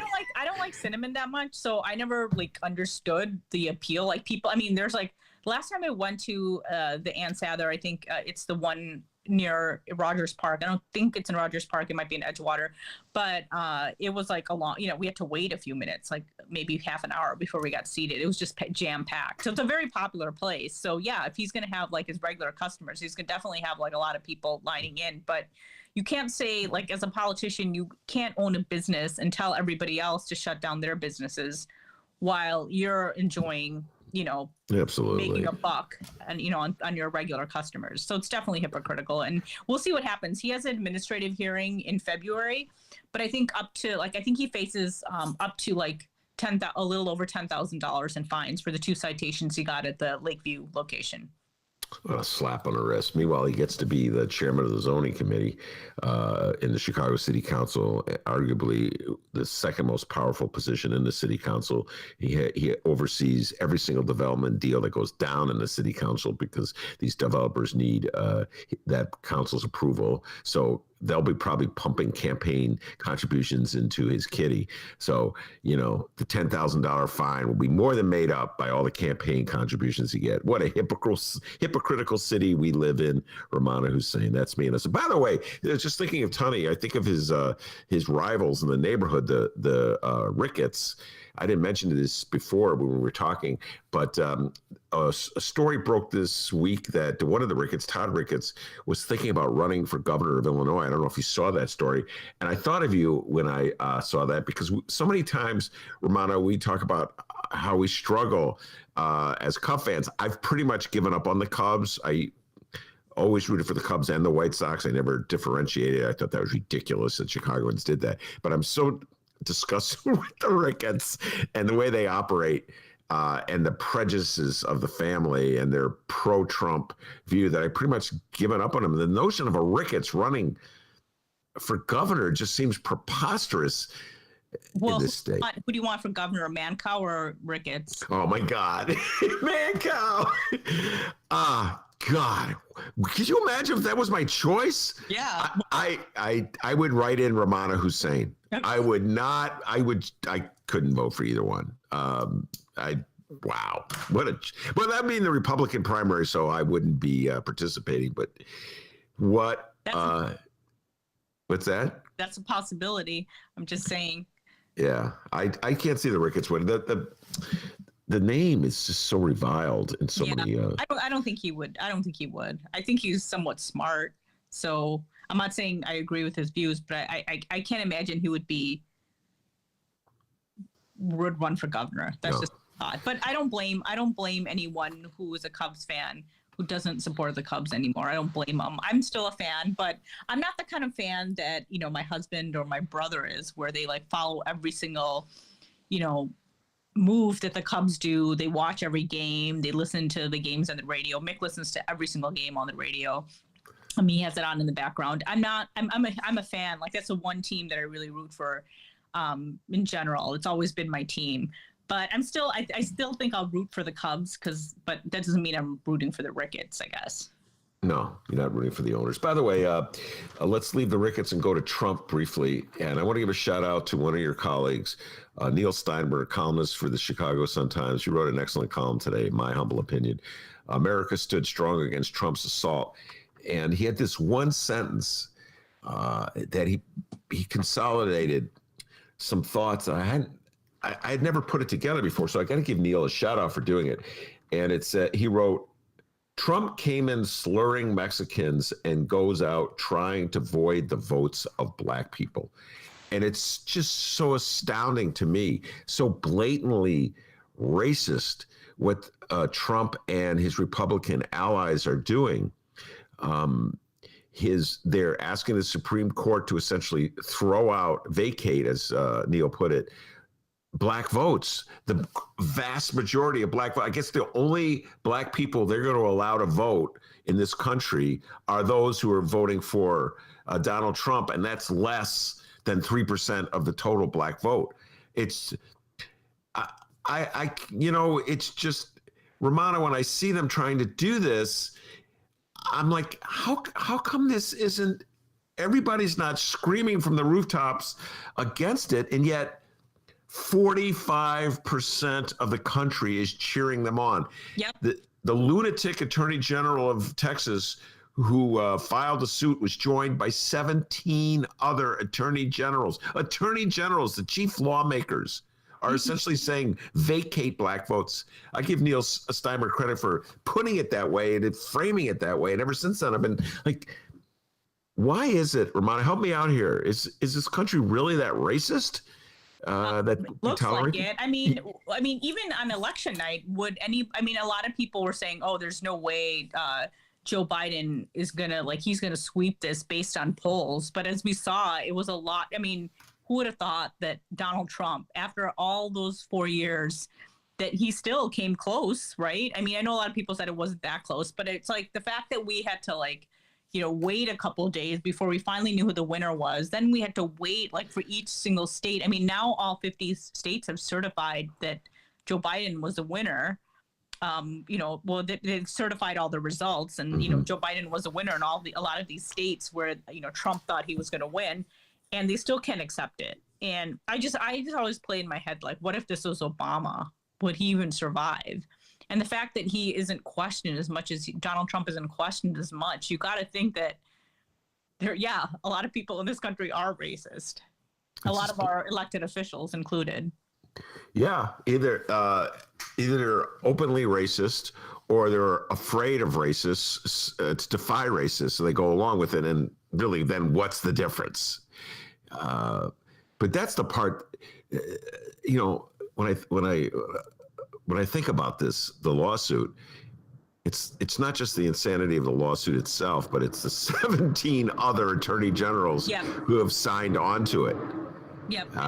You would think by now, at least, where a lot of even Bill Barr was saying that there's no evidence of election fraud, and a lot of other people are coming out and saying, okay, there's a lot of states that are saying, okay, they knocked or they rejected Trump's bid to overthrow the results, or just any sort of legal intervention he was taking. But yet you still have people who are hanging on to that thread. And that's just baffling to me. Yeah, they're holding on for the Hail Mary. I don't think it'll pass. I don't think the Supreme Court will even hear the case. I hope they won't. But then there's always in the back of my mind just a little concern about some of the justices in the Supreme Court and their hatred for Democrats. So until it passes, I'm not going to take the deep breath. And by the way, it's not going to be over. Rummana, you and I foresee this, and many of my other guests will be talking about Donald Trump throughout 2021. As I think I said this to you today, MAGA controls the Republican Party and Trump controls MAGA, and they aren't going anywhere. This is a story that's going to go on through 2021. For sure. All right, let's, before we move out to get your recommendations, one last thought. Should Lakeshore Drive be named DuSable Drive? This is a story that ran in the Sun-Times today. I say here, why not? What's your thoughts? Yeah, I think it would be, I don't mind Lakeshore Drive, or it's supposed to be Outer Lakeshore Drive. I think from Hollywood Boulevard to 67th Street, they're proposing the Transportation Committee is going to have some sort of meeting about the proposal to name it after the first settler in Chicago. I don't think it's a bad idea. Will people be calling it DuSable Drive? I don't know. It'll probably take a few years before it kind of it gets acclimated on your tongue. I mean, a lot of us who grew up in Chicago or the Chicago area never really called Sears Tower Willis. Yes.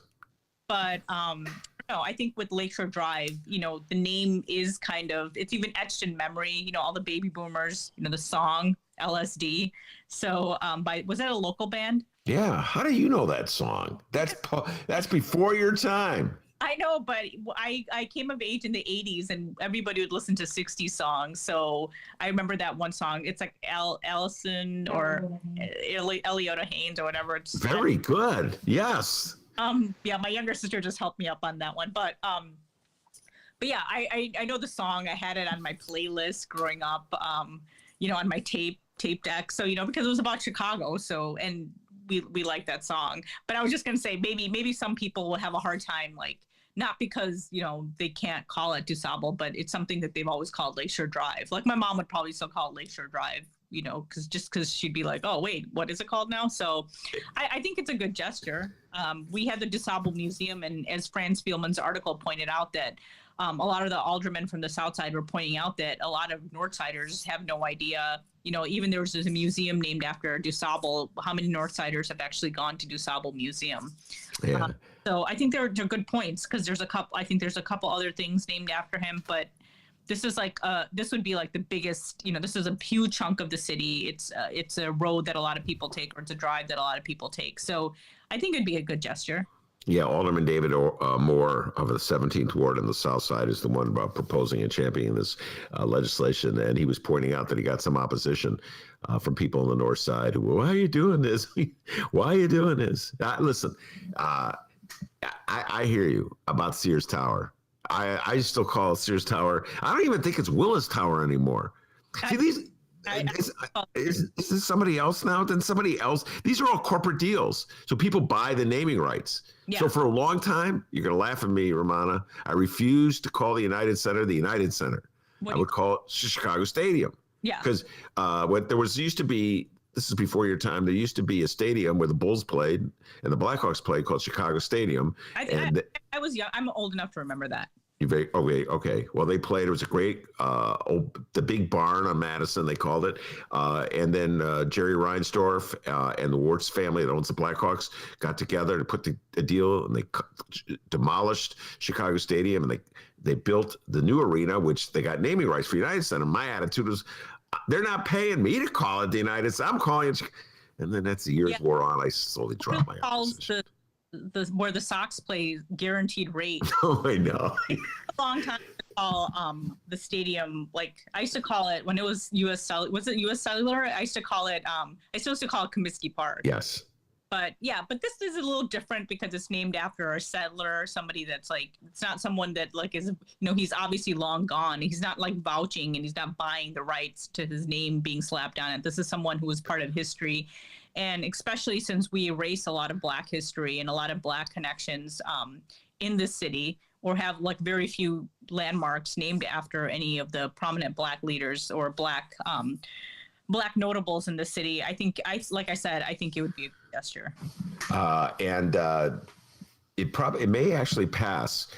It was been buried in committee, and then after the George Floyd murder and the civil unrest, as David Moore calls it, over the summer, it's been brought out of committee. So maybe Lori Lightfoot will push it through the city council. All right, let's get to Rummana's recommendations. I've got a bunch of recommendations I want to give. What's your chief recommendation of the week? Well, I was going to first point out that I saw Mank after you recommended it, and it looks like I liked it more than you did. Yes. I was telling some of my friends about it, but most of my friends have not watched Citizen Kane. One of my family friends, he was like born in 1987, so he's really young, early 30s. He saw it and he was like, I didn't get that movie. So I told him, Mank reminded me of you. I think you need to watch it. And he goes, I don't want to watch that movie. I thought it was good. I don't think it was like excellent. Mick and I thought it was good because, it was about this writer. There was also a lot of commentary I saw on Twitter because Gary Oldman is supposed to be playing a 43-year-old man, and he does not look like he's 43. So there's a lot of chatter on Twitter about that. I thought it was good. I don't think it was like my favorite movie of the year, but I thought it was decent. I thought I know you said that you thought the performers are trying a little too hard, but in their way they were talking and the dialogue. But as I noted to you, like in those movies that they made a long time ago, they used to talk a little weird with that clipped tone, so maybe they're trying to imitate that. I don't know. What did you not like about it? I was looking forward to that movie so much. It's sort of an insider's movie. It's about the making of Citizen Kane. It's about Herman Mankiewicz, who was this legendary writer in Hollywood who was supposed to be great with the quips, one-liners, would be knocking back booze and making great jokes and was really funny. And it also gets into the story of Upton Sinclair's gubernatorial campaign in California. Yeah. So I learned something there. Yeah. So that's lefty stuff. So I know that really inside out. And I just was so disappointed. It was ponderous. The dialogue was heavy. I just thought the dialogue was dreadful. And I could not. I'm with you 100%. I am so sick and tired of old guys playing young guys and beautiful young women going crazy over them. And it's just like, can we get rid of this, Hollywood? I mean, if there was an actress that was in her 60s, I don't know how old Gary Oldman was, but they would never let her play a 43-year-old woman. They'd make a 20-year-old woman play a 43-year-old woman. Yes, it's absolutely absurd. Gary Oldman was too old for this role, and then it would just makes it okay. If you're going to have him play the Herman Mankiewicz, then just turn Mankiewicz into a 60-year-old and have the women who play opposite him be 60-year-olds. But no. They had to have it both ways. They took a 63-year-old man, or whatever he is, playing a 40-year-old man who's living or dating 20-year-old, 25-year-old women. I'm going, you guys, this is your fantasy, your weird fantasy that you, the producers and the writers and the directors have about how women look at you. That's what's going on, Rummana. It's their well, oh boy and Chef. We talk about this all the time. That's like everywhere. I mean, it all started with Woody Allen. Well, I think it wouldn't. I think this goes way back before Woody Allen. Just okay. But Woody Allen definitely given like legit credibility by all these hipsters of the time. Like, oh look, he's so cool, and I'm like, every time I don't even watch that many Woody Allen movies, but I just look at him and I'm like, oh, give me a break.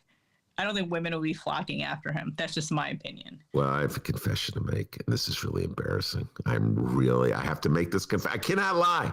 I cannot allow a lie to go out. I was a huge Woody Allen fan back in the day, in the 70s. And then Manhattan, oh God. Everybody was a Woody Allen fan. Yeah, back in the day in the 70s, I thought he was a pretty funny guy. But I'm so through with Woody Allen now to the point you were making. All right, I am going to be watching His House. Sergio Mims, who is the co-founder of the Black Harvest Film Festival, comes on the show all the time and knows more about movies than any person I've ever met, gave it like 5 thumbs up. So many thumbs up. He said, you have to watch it. It's a must-watch movie. He says it's a brilliant horror flick. It's on Netflix. And so I'll be watching that probably tonight. He told me about it on Tuesday. What is it called? His House. His House, okay. Yeah. And it's like a parable of immigrants from Africa living in England. It's a British movie. And he says it's absolutely brilliant. And just his recommendation was so strong, Rummana, that I have to see it just to see if I agree with him, then bring him back in the show and have an argument with him if I don't. Watch it too. Mick doesn't really like horror shows, but I'll try to see if he wants to watch it. And if he doesn't, I'll watch it myself. I myself have been on an Indian kick, and I think it's because I haven't been to India. This is the longest stretch I haven't been to India in a while, and I'm kind of been thinking a lot about when the next time I'll go. So I don't know. I think on Monday or Tuesday, I started off, I was just looking at stuff on Hulu after work, just something to watch before dinner. And then I ended up watching this show called Evil Eye. It was really bad, but it was like this movie called Evil Eye. There was an actress on there from Glow. She plays the daughter. And then the actress from Mississippi Masala, who plays opposite Denzel Washington, she's on this. I mean, it was like a good effort, but it was not very well made. And then I'm watching this series about, this is not a very uplifting subject, but this gang rape in India that caught a lot of traction. Like the media and everybody was paying attention to this a couple years back, but it's called Delhi Story, but Delhi Story is how most Americans would pronounce it. So I'm watching that, but then I found out that as I'm watching that, it's like a 8-part series. So I'm watching that. I saw that it was popular on Netflix. And then there's this famous Bengali writer that wrote really like excellent like short stories and novels. His last name is Tagore. I'm probably gonna slaughter his name because it's not a name that I'm common with, but it's Rabindranath Tagore. So there's like this 25-part series that it's like movies based on his short stories. So I think I'm going to start that. It's like called Short Stories or Stories of Rabindranath Tagore. So I think I'm going to start watching that. If it's good, I'll let you know. But so far I saw that it got like really good reviews. So I'm going to be watching that. That's on Netflix? Yeah, it's on Netflix. I'll send you a link afterwards. All right, send me the link. And I told you about this movie I got through the mail on Netflix, an old movie, an obscure movie that I watched. I don't even know how I found it. Somehow or other, I found it. The movie you're talking about. The Puzzle. And the relevancy to Indian Bollywood movies is that the leading man was Irfan Khan. Did I pronounce his first name correct? I just know him as Khan. And that's good enough. This guy is a great freaking actor. Yeah, he passed away. Yes, he did. Yes, he did.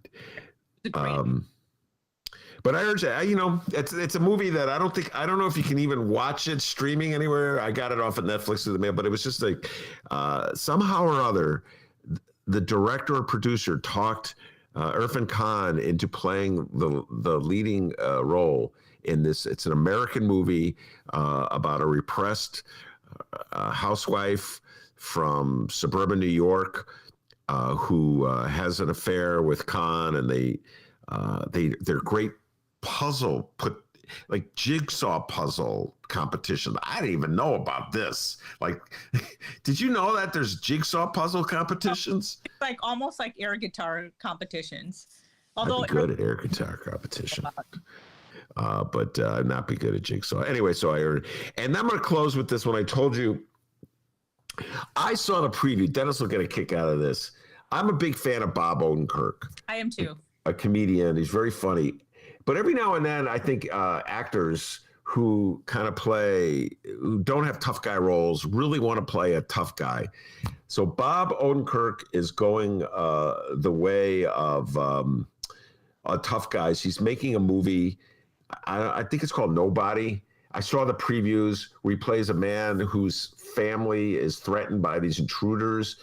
And then he just goes berserk and starts beating up people and gets seeking revenge, and all of a sudden he's excellent with guns and karate. And Bob Odenkirk for I don't know, I can't see it. Bob Odenkirk playing a tough guy. I can't see that either, but I mean, I guess I shouldn't hate. Remember I told you right before when we were talking before we went on air, and how I was saying that when I was a teenager and Michael Keaton was Batman, I'm like, oh, that's not a good Batman. But I mean, just because someone's unconventionally like not a superhero or a tough guy, I mean, that doesn't mean they can't play the tough guy. So I guess maybe he wants to play, he's usually cast as a certain character, kind of like this goofball. I don't know if you watch Better Call Saul, which I watch, and I loved him in Breaking Bad. I think he plays like these misfit characters, so maybe he wants to show that he can play a tough guy as well. I can't see it. I see what you're saying. It's kind of a stretch for me, and maybe it's because we see him as a certain way, but maybe he wants to prove his point and say that, hey, I can also play these like action type of guys. And maybe part of the joke is, or maybe there's some sort of hint is, he kind of has to learn how to shoot a gun. Yeah. I don't know. I'm going to give it a shot. I'm going to check it out. Unless it gets such abysmal reviews that it's not even worth it. But just the thought, the previews of Odenkirk, like it shows them like punching people and karate, and then pull the guns. Like, how like when they get really good at guns, I think they put the gun together really fast. Yeah. And they never get shot themselves, but they keep playing, kind of like Rambo. It's like, that's what I'm saying. It's like he sounds like he's playing a Rambo type of character. That is exactly right. All right, Rummana, stay safe, stay sound. We'll be talking to you next week. We're going to make an adjustment for your schedule. I'll talk to Dennis about that, but you'll return next week before the holiday breaks. So we'll talk to you real soon, all right? I will. I wanted to tell Dennis that I listened to, when you sent me a link to our last week's podcast. Yeah. I did hear your recommendation about the Ben Shapiro show. Yeah. So I don't know if I'll be watching that, but I'll keep it in mind for sure. It will be in the back of my mind when I run out of things to watch. Come on, Rummana. Really, Rummana. Really, Rummana. Really. Watch it. Come on. Watch it. So I will keep that in mind. I will run out of shows to watch at some point. All right, very good. Rummana Hussain, Chicago Sun-Times editor and columnist. You got any updates for us? Hold on. I had another recommendation. I always forget my recommendations, and Rummana drops off the line. I was going to recommend she watch King of the Hill, the series. All right, I'll send her the. By the way, since I learned how to send out links, a big moment in my internet life. Everybody gets links from me, so I'll send Rummana a link when the show's over. I would appreciate that. I really would appreciate that. All right, let's close it out with the back half. And hey, Kyle on the live stream chat, would you stop giving away spoilers to Citizen Kane? Hasn't everybody seen Citizen? Well, maybe not. Come on. Millennials may not have seen. I've seen Citizen Kane, conservative estimate, 442 times. Oh, Great flick. and Jay Marie's comment, Ben is so funny about age. Dude, Chicago Stadium wasn't that long ago. LOL. Well, hold on. You're right, Jay Marie. It was the last year the Bulls played in the stadium would have been 1993. So that's already, just saying, help me with the 27 years ago.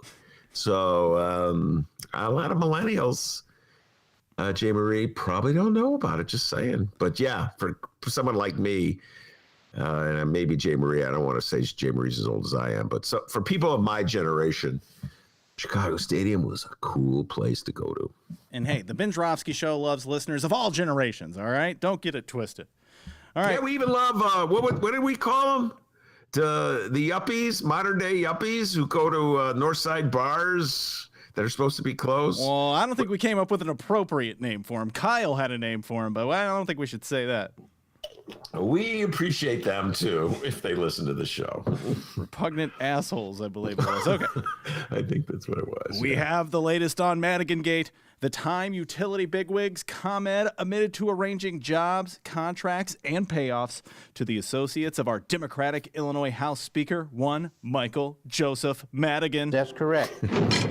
Whoa.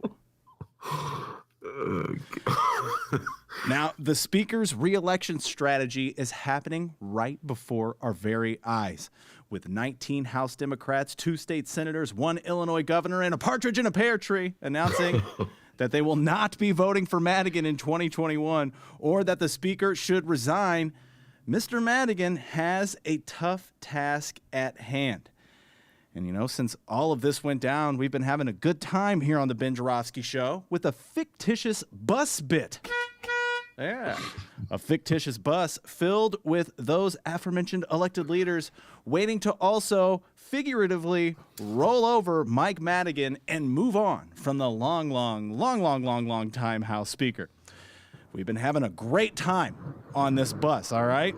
We got State Rep Kelly Cassidy. She's been cracking us up with her political wit on the bus. That's been a good time. Logan Square State Rep Will Gazzardi. He's even been kind enough to share his delicious French-pressed coffee with all of us on the bus. And, you know, Governor Pritzker bringing up random facts about Illinois every 10 minutes gets a little old. Illinois is a state with a grand history of profound impact on our nation and our world. We've sent 4 transformative presidents to the White House. We were the first state to ratify 2 of the most important amendments to the U.S. Constitution. Okay, we get it. We get it. See what I mean? He loves Illinois. Oh, my God. Put a zip on it, please. But other than that, we've been having a really good time. Now, Ben, I mentioned... That's easy for you to say. Show's over. Now, Ben, I mentioned this yesterday. I've been getting a little worried lately. Now, with Madigan actively pushing back and staying the course on his re-election plans, and after the recent news of Madigan getting the re-election support of Illinois' Legislative Black Caucus, well, I feel like some of these elected leaders are starting to get a little paranoid, and they could hop off this bus as quick as they jumped on. Ben, I guess they thought the Speaker would be so kind to just come out here and lay under the bus for all of us. You know what I mean? Not going to be that easy, guys. Come on. And now, I must admit, the latest news from Capitol Facts and Rich Miller does not ease my concerns here one bit. Citing concerns that their division over re-electing Michael Madigan as Illinois House Speaker is giving strength to their political opponents, 6 Illinois House Democrats are pleading with their 19 colleagues who have committed to not supporting Madigan to, quote, come together as a family and unite for a common purpose. In a letter marked confidential, not that confidential. I'm about to read it. And obtained by WBEZ on Thursday, the group laid out a lengthy case that the Democratic caucus should unite in order to advance their own substantial agenda. That includes addressing systemic racism, a massive state budget hole caused by a stalled economy due to the COVID-19 pandemic, and even ethics reforms. While the letter does not overtly call on any of the 19 lawmakers who oppose Madigan to flip back in favor of Madigan, the authors do appear to be challenging the 19, urging them to talk with the Democrats who remain aligned with Madigan to come up with a solution. Like I said, the letter was signed by 6 Madigan-aligned state representatives. And believe it or not, Ben, if you look out the bus window there, you can see the 6 state reps. They're standing outside the parking lot. You see them? Yeah, they're blocking the bus. Oh, yeah. Let me open the door real quick here, just to make sure you get a better look at them. Yeah. See them? Yeah, there they are right there. Yeah. Hold on. They're trying to use the porta potty. Hold on a second. Guys, it hasn't been cleaned in a while. Stay away from the porta potty. Yeah, that's every porta potty in America. All right. So let's get to know these 6 Democrats who are trying to talk these 19 House Democrats off the bus. Guys, don't listen to them. Okay, here we go. The 6 are Michael Zalewski. He's of Riverside. We got Francis Hurley, John D'Amico, Nick Smith, Justin Slaughter, Mike Halpin, and that's it. Those are the Democrats here. So, Ben, what do you got to say to these Democrats? Well, there's a lot to unpack here, D. Let me just start with maybe my favorite in a very quirky way part of the story. The fact that the letter is marked confidential and that is immediately obtained by WBEZ. You know what I'm saying, D? Like, it's like putting top secret on something if you, just because you know that'll get everybody, to want to read it. You know what I'm saying? It's like, don't read this because there's a lot of sex in here. Whoa. So confidential. Could you imagine, like, whoever passed it on to the reporter?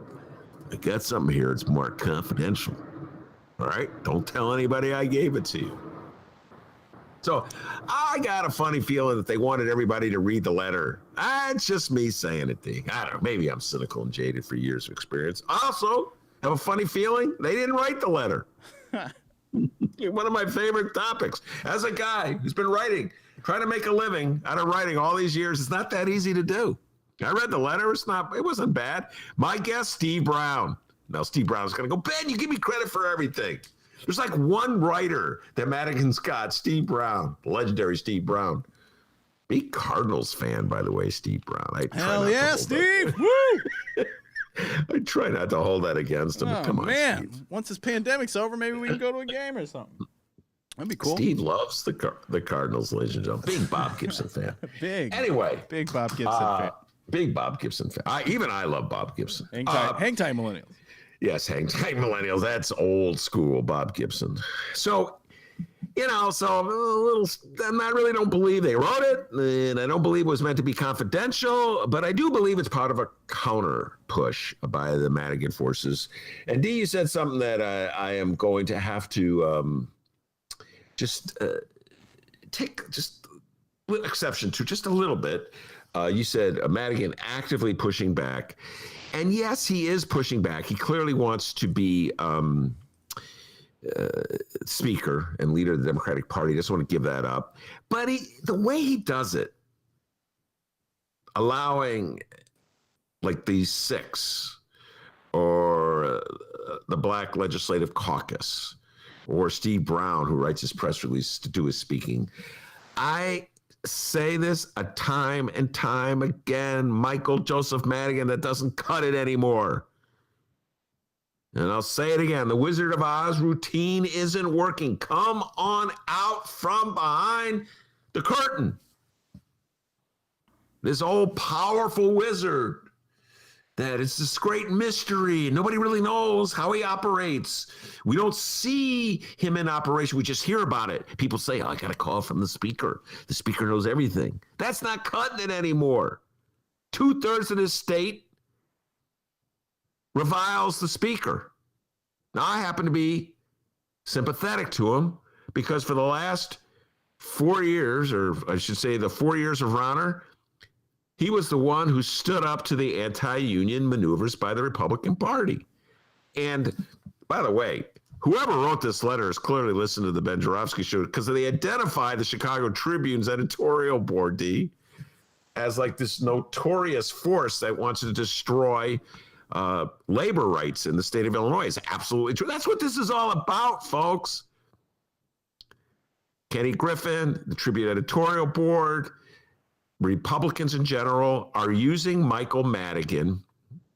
They're weaponizing Michael Madigan to try to destroy labor rights in this state. They destroy the union. They turn Illinois into another Wisconsin and Michigan. And guess what? It's a red state. Boom. That's a fact. So I know a lot of you Northsiders and North Shore types, you don't like unions.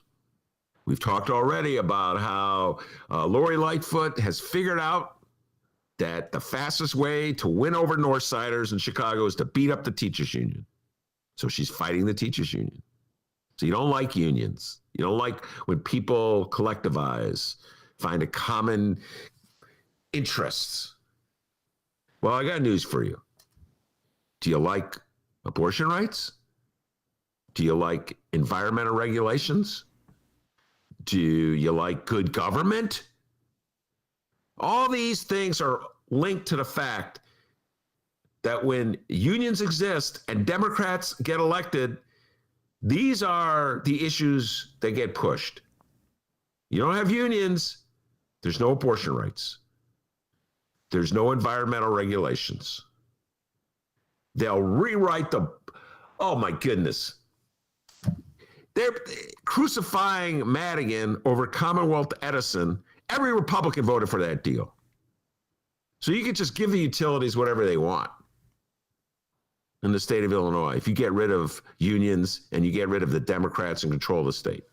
So that's what you want. That's what this is all about. And they got so people fired up about Madigan. They've spent all these years and all this money demonizing him. And it's been very successful. We saw that in the last campaign. So Democrats, they got to figure this out, D, and they don't know what to do. And they really don't know what to do. They live in fear of Madigan. They're worried about who's going to draw the maps.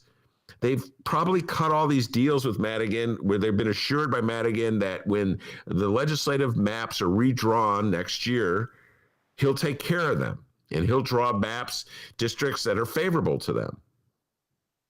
And so there's I think there's 54 maybe Democrats in the state house who say they're going to vote for Madigan. 19 say they're not going to vote for him. He needs 60 votes to win. So that's what's happening right here. They're trying to put allies of Madigan are trying to put pressure on that 19 to get 6 of them to fold. Whatever number they need. I don't know if exact number of legislators who support Madigan has been produced, but let's say you need 6 to flip.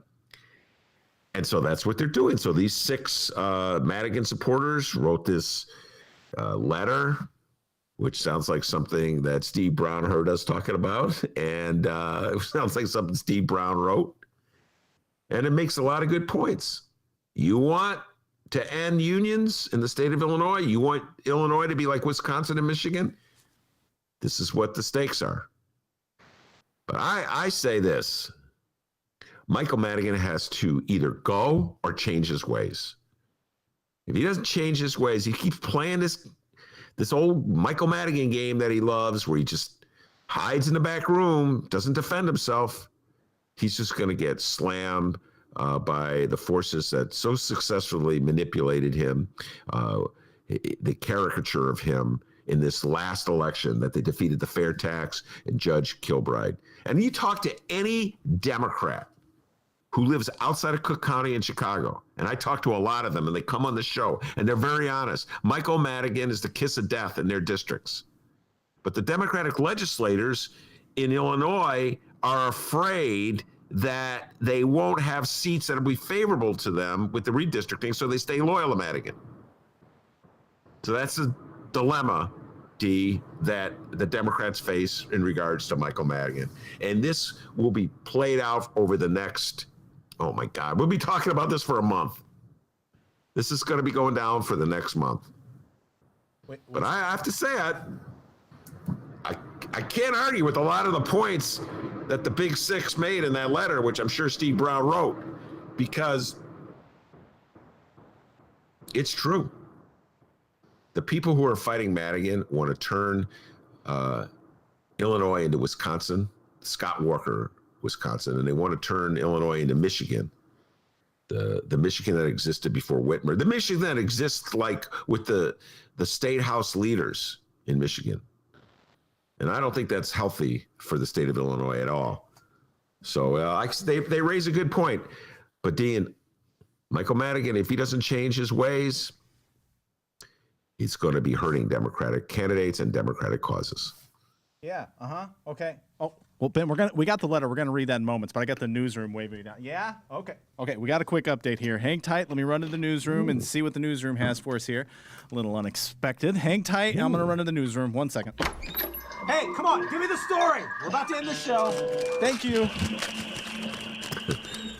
All right, we have the scoop here. Ben, you asked Northsiders in Chicago, what do they like? Well, we have the response here. It says here, we Northsiders, we like one thing, cinnamon rolls. They love cinnamon rolls. Oh, Northsiders. Northsiders. What can I tell you?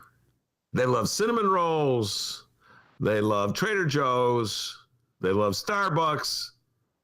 And what else do they love, D? The Northsiders absolutely love. I guess that pretty much. What's that? The Cubs. Yeah, the Cubs. Well, even some Northsiders are getting tired of Ricketts.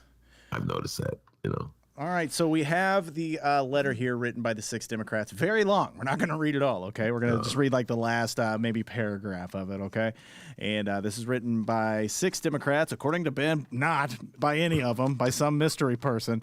But we do have a Democrat out of Rock Island. Before we get to this letter, Mike Halpin is his name. Hey, Mike, can we get a quick Rock Island update? Update Rock Island. All so right. We have Thursday night groove concert. Get your groove on with the class of 82 yes. at Schrebert Park. Thursday night groove begins at 6 p.m. with the opening of food and beer sales. Featured will be Rock Island Parks and Recreation concession stand with the brats and hot dogs. Come out and enjoy the fun. Well, yeah, I will. Oh, well, let's get in that car. Damn, I love Rock Island. All right, here is a part of the letter written by the 6 Democrats trying to talk to these 19 House reps who we got on the bus here into jumping off the bus. Hey, everyone on the bus, cover your ears. Okay, here we go. All right, I'm going to go to the end of it here, and it says, this letter isn't meant to persuade you to question your decision. Rather, it is an invitation to come together as a family and show our opposition that we're better than they assume, that we, the House Democratic Caucus, can once again unite for a common purpose, that we are more concerned about the collective fate of our state than our individual elections. We very much hope you consider this is in the spirit in which it is intended, a desire to start a dialogue in the forum of an agreed-upon choice to achieve a path forward for us all. We look forward to hearing from you. All right, everyone on the bus, you can uncover your ears now. All right, Ben, what do you think? Well, first of all, having heard you read it, I'm more certain than ever that those guys didn't write it. So I just always want to make that point as a writer, okay? Give someone the credit. Remember what I always say about Peter Cunningham, the former speechwriter for Richard Daley? If Richard M. Daley said anything remotely intelligent, it's because Cunningham wrote the speech. So, I don't believe they wrote it. And this is an appeal. This is the appeal that the Madigan forces are making to their colleagues. And the reality is this. There's nobody in the legislature right now on the Democratic side who has the votes to defeat Michael Madigan in the caucus. So the Democratic caucus is going to meet. They're probably going to support Madigan in the face of the opposition from the 19, and then they take it to the floor. At which point, they'll have to decide, do they stick with the Democrats or do they just, go with the Republicans, not vote for anybody? And we have no speaker. I don't know. I don't know how this is going to play out, D, but that I believe that's the appeal they're making.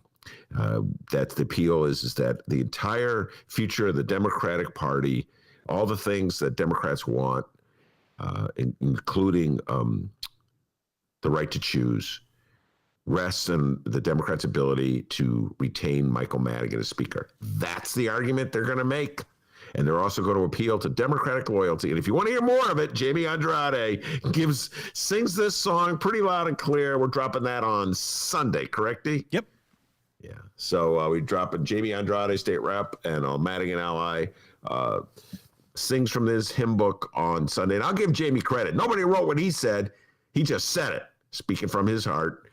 So he didn't need to write a script and call it confidential or read a script. Call it confidential. So, but yeah, this is the plan. This is the theme they're going to be reciting. If you want your Democratic programs to be passed, you got to stick with Michael Madigan, and that's their message, and they're sticking with it. All right, and that is our week of shows on the Ben Joravsky Show. But Ben, before we wrap it up for the week, I mean, I just heard what you were saying there, and I know how you are here on this Madigan thing, so I guess I just got to ask you before the weekend starts. You on or off this bus, bud?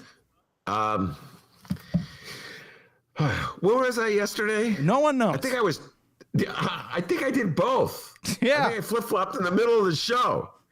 So I'm off the bus. I'm with Michael Joseph Madigan. Yeah. Wait, smash the bottle. I'm with MJM. There we go. Yeah, you convinced me, Steve Brown. I know you wrote that letter. I know Zalewski didn't write that letter, Steve Brown. All right. Well, tune in next week when our host, Ben Joravsky, will be back on the bus. Because that's just how it's been going since all of this broke. Hold on. What? Oh, yes. He's a flip-flopping weirdo, guys. Hey, remember, you can download previous Ben Joravsky shows and Benny J bonus interviews, so much more at the Chicago Reader website, chicagoreader.com/Joravsky, Joravsky, as in victory, SKY, and wherever else you download your favorite podcast. Yesterday, I said there's over 600 episodes of the Ben Joravsky Show. I'm a huge liar. There's over 800 episodes of the Ben Joravsky Show. So many that the own producer can't even keep track. Over 800 episodes. Go catch up on any shows you may have missed. And while we're away, be sure to check out the Benny J bonus interviews, also available at the Chicago Reader websites and wherever else you download podcasts. Like you said, we got Jamie Andrade and David Feller, a couple guys talking. We got David Ferris. That's going to be dropping tomorrow. And on Monday, the return of Tim Tutton. We meet the Tuttons, Tim and Katie Tutton. That's going to be on Monday, talking about City So Real and so much more. And hey, if you listen on the download, check us out live sometime, Tuesday through Friday, 1 until 3 p.m. Central Time at the Chicago Reader website and the Chicago Reader YouTube channel. All right, very good. Rummana Hussain, thank you very much. Every Friday on the Ben Joravsky Show. And of course, the man, the myth, the legend, the pride of Joy of Illinois, without whom this show ain't possible. As Michael Zalewski and Steve Brown will tell you, back home in Alton. Go Cardinals! Steve Brown, yeah, I agree. Go Cardinals. Back home in Alton, call him Dr. D. Give yourself a raise. Take it out of petty cash. Have a great weekend, everybody.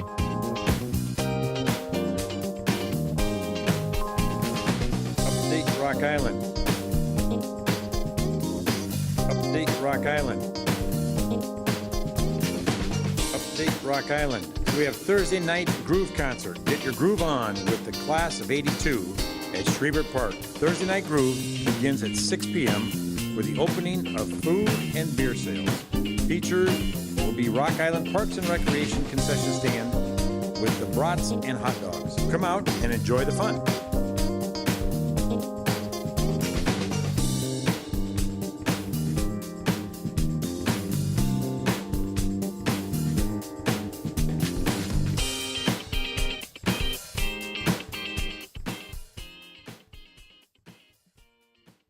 All right, so the Ben Joravsky show's over, but we're going to give a special shout-out to our friend Kathy on the live stream chat. She asked to hear Michael Girardi and the editorial board. Kathy, you're awesome, so here you go. Michael Girardi, the editorial board. Have a great weekend.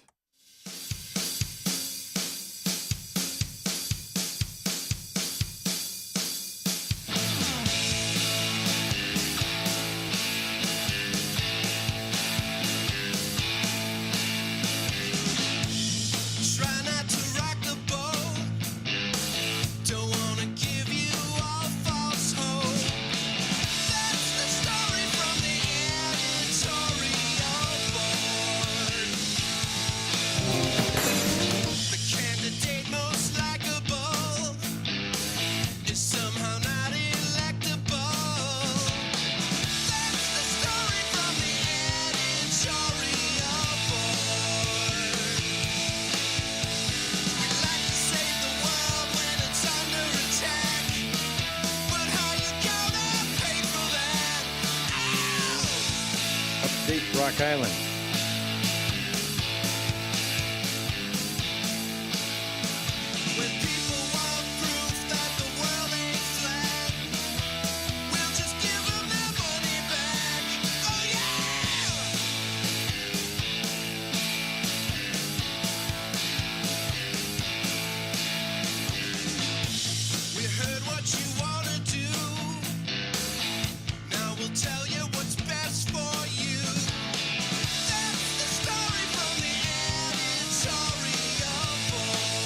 Update Rock Island.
I want an answer. It's not something you ignore. I think you're 100% full of shit, is what I think. If you think No offense, well, fuck you then. Hold on. Who are you to tell me I'm full of shit?